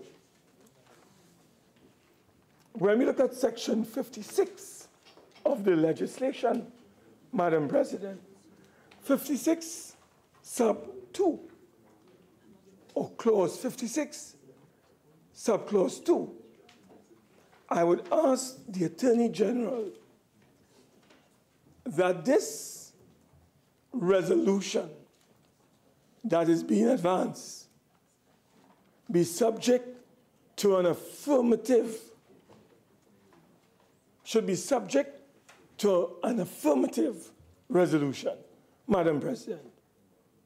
I also would like to say under 57, Madam President, that the minister may make regulations to give effect to the provisions of Part 3.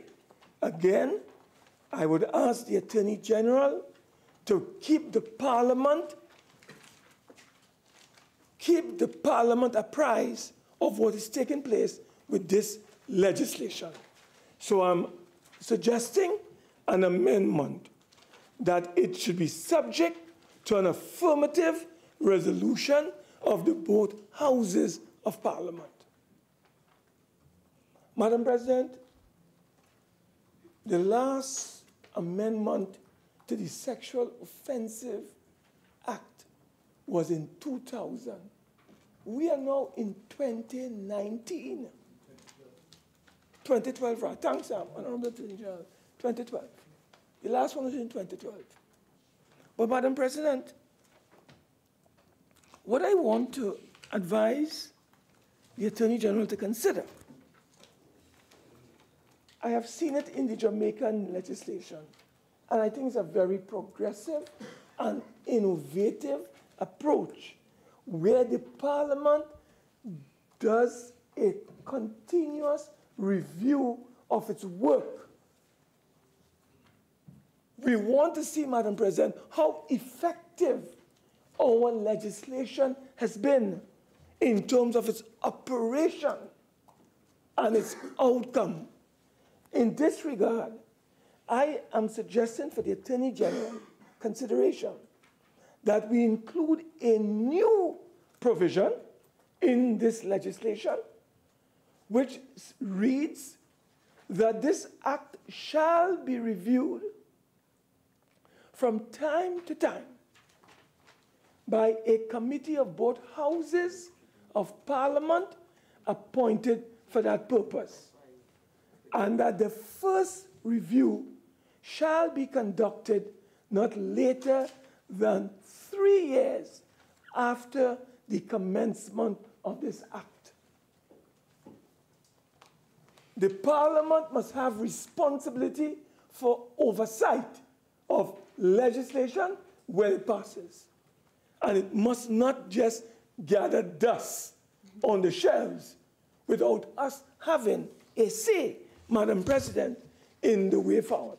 So that's another area, Madam President, I would like to ask the Attorney General to pay some attention to so that we can ensure that we have a say in this particular matter.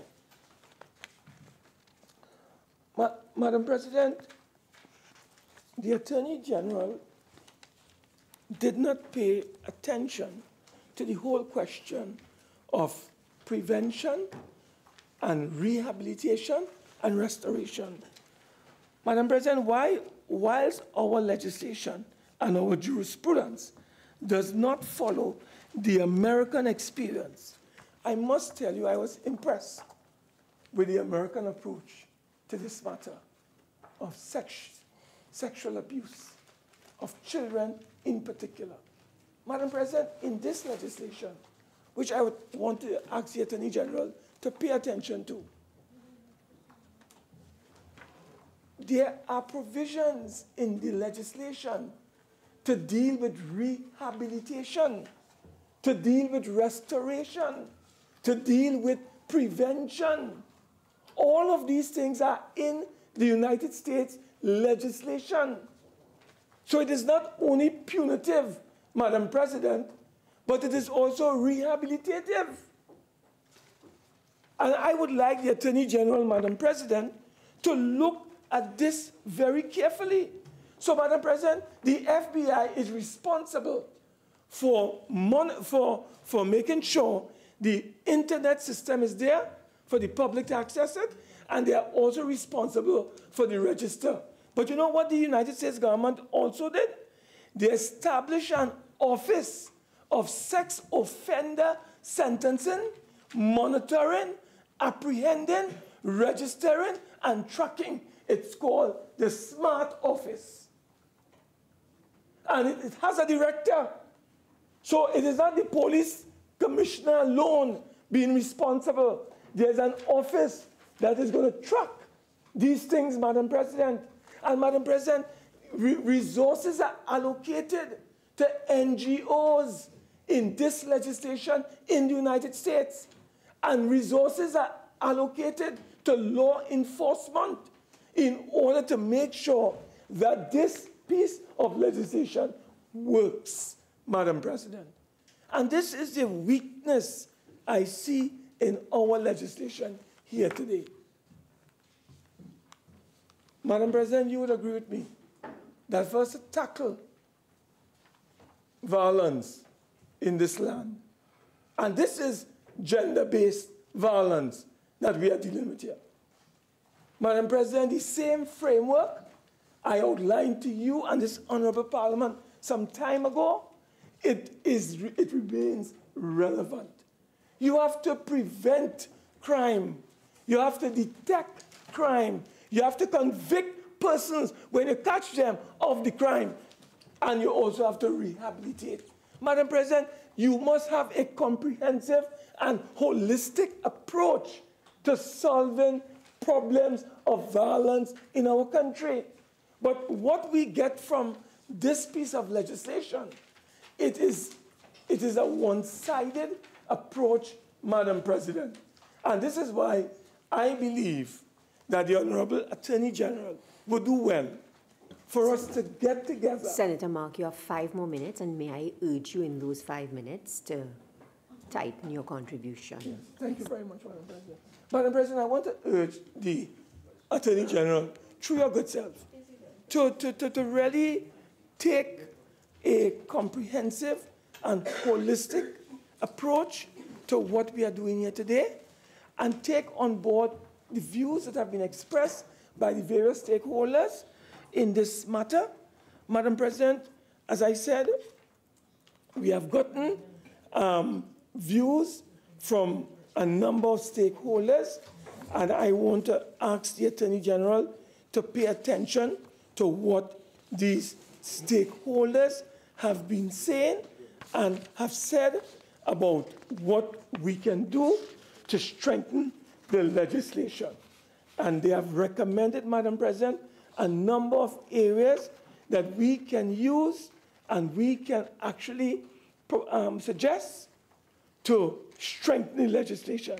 Not only the sexual offender register, but also entry and duration on the register, Madam President, also public access to the register, the removal from the register, and consultation and amendments to the legislation. So these are issues that these NGOs have put forward for the Attorney General's consideration and for our consideration as a Senate.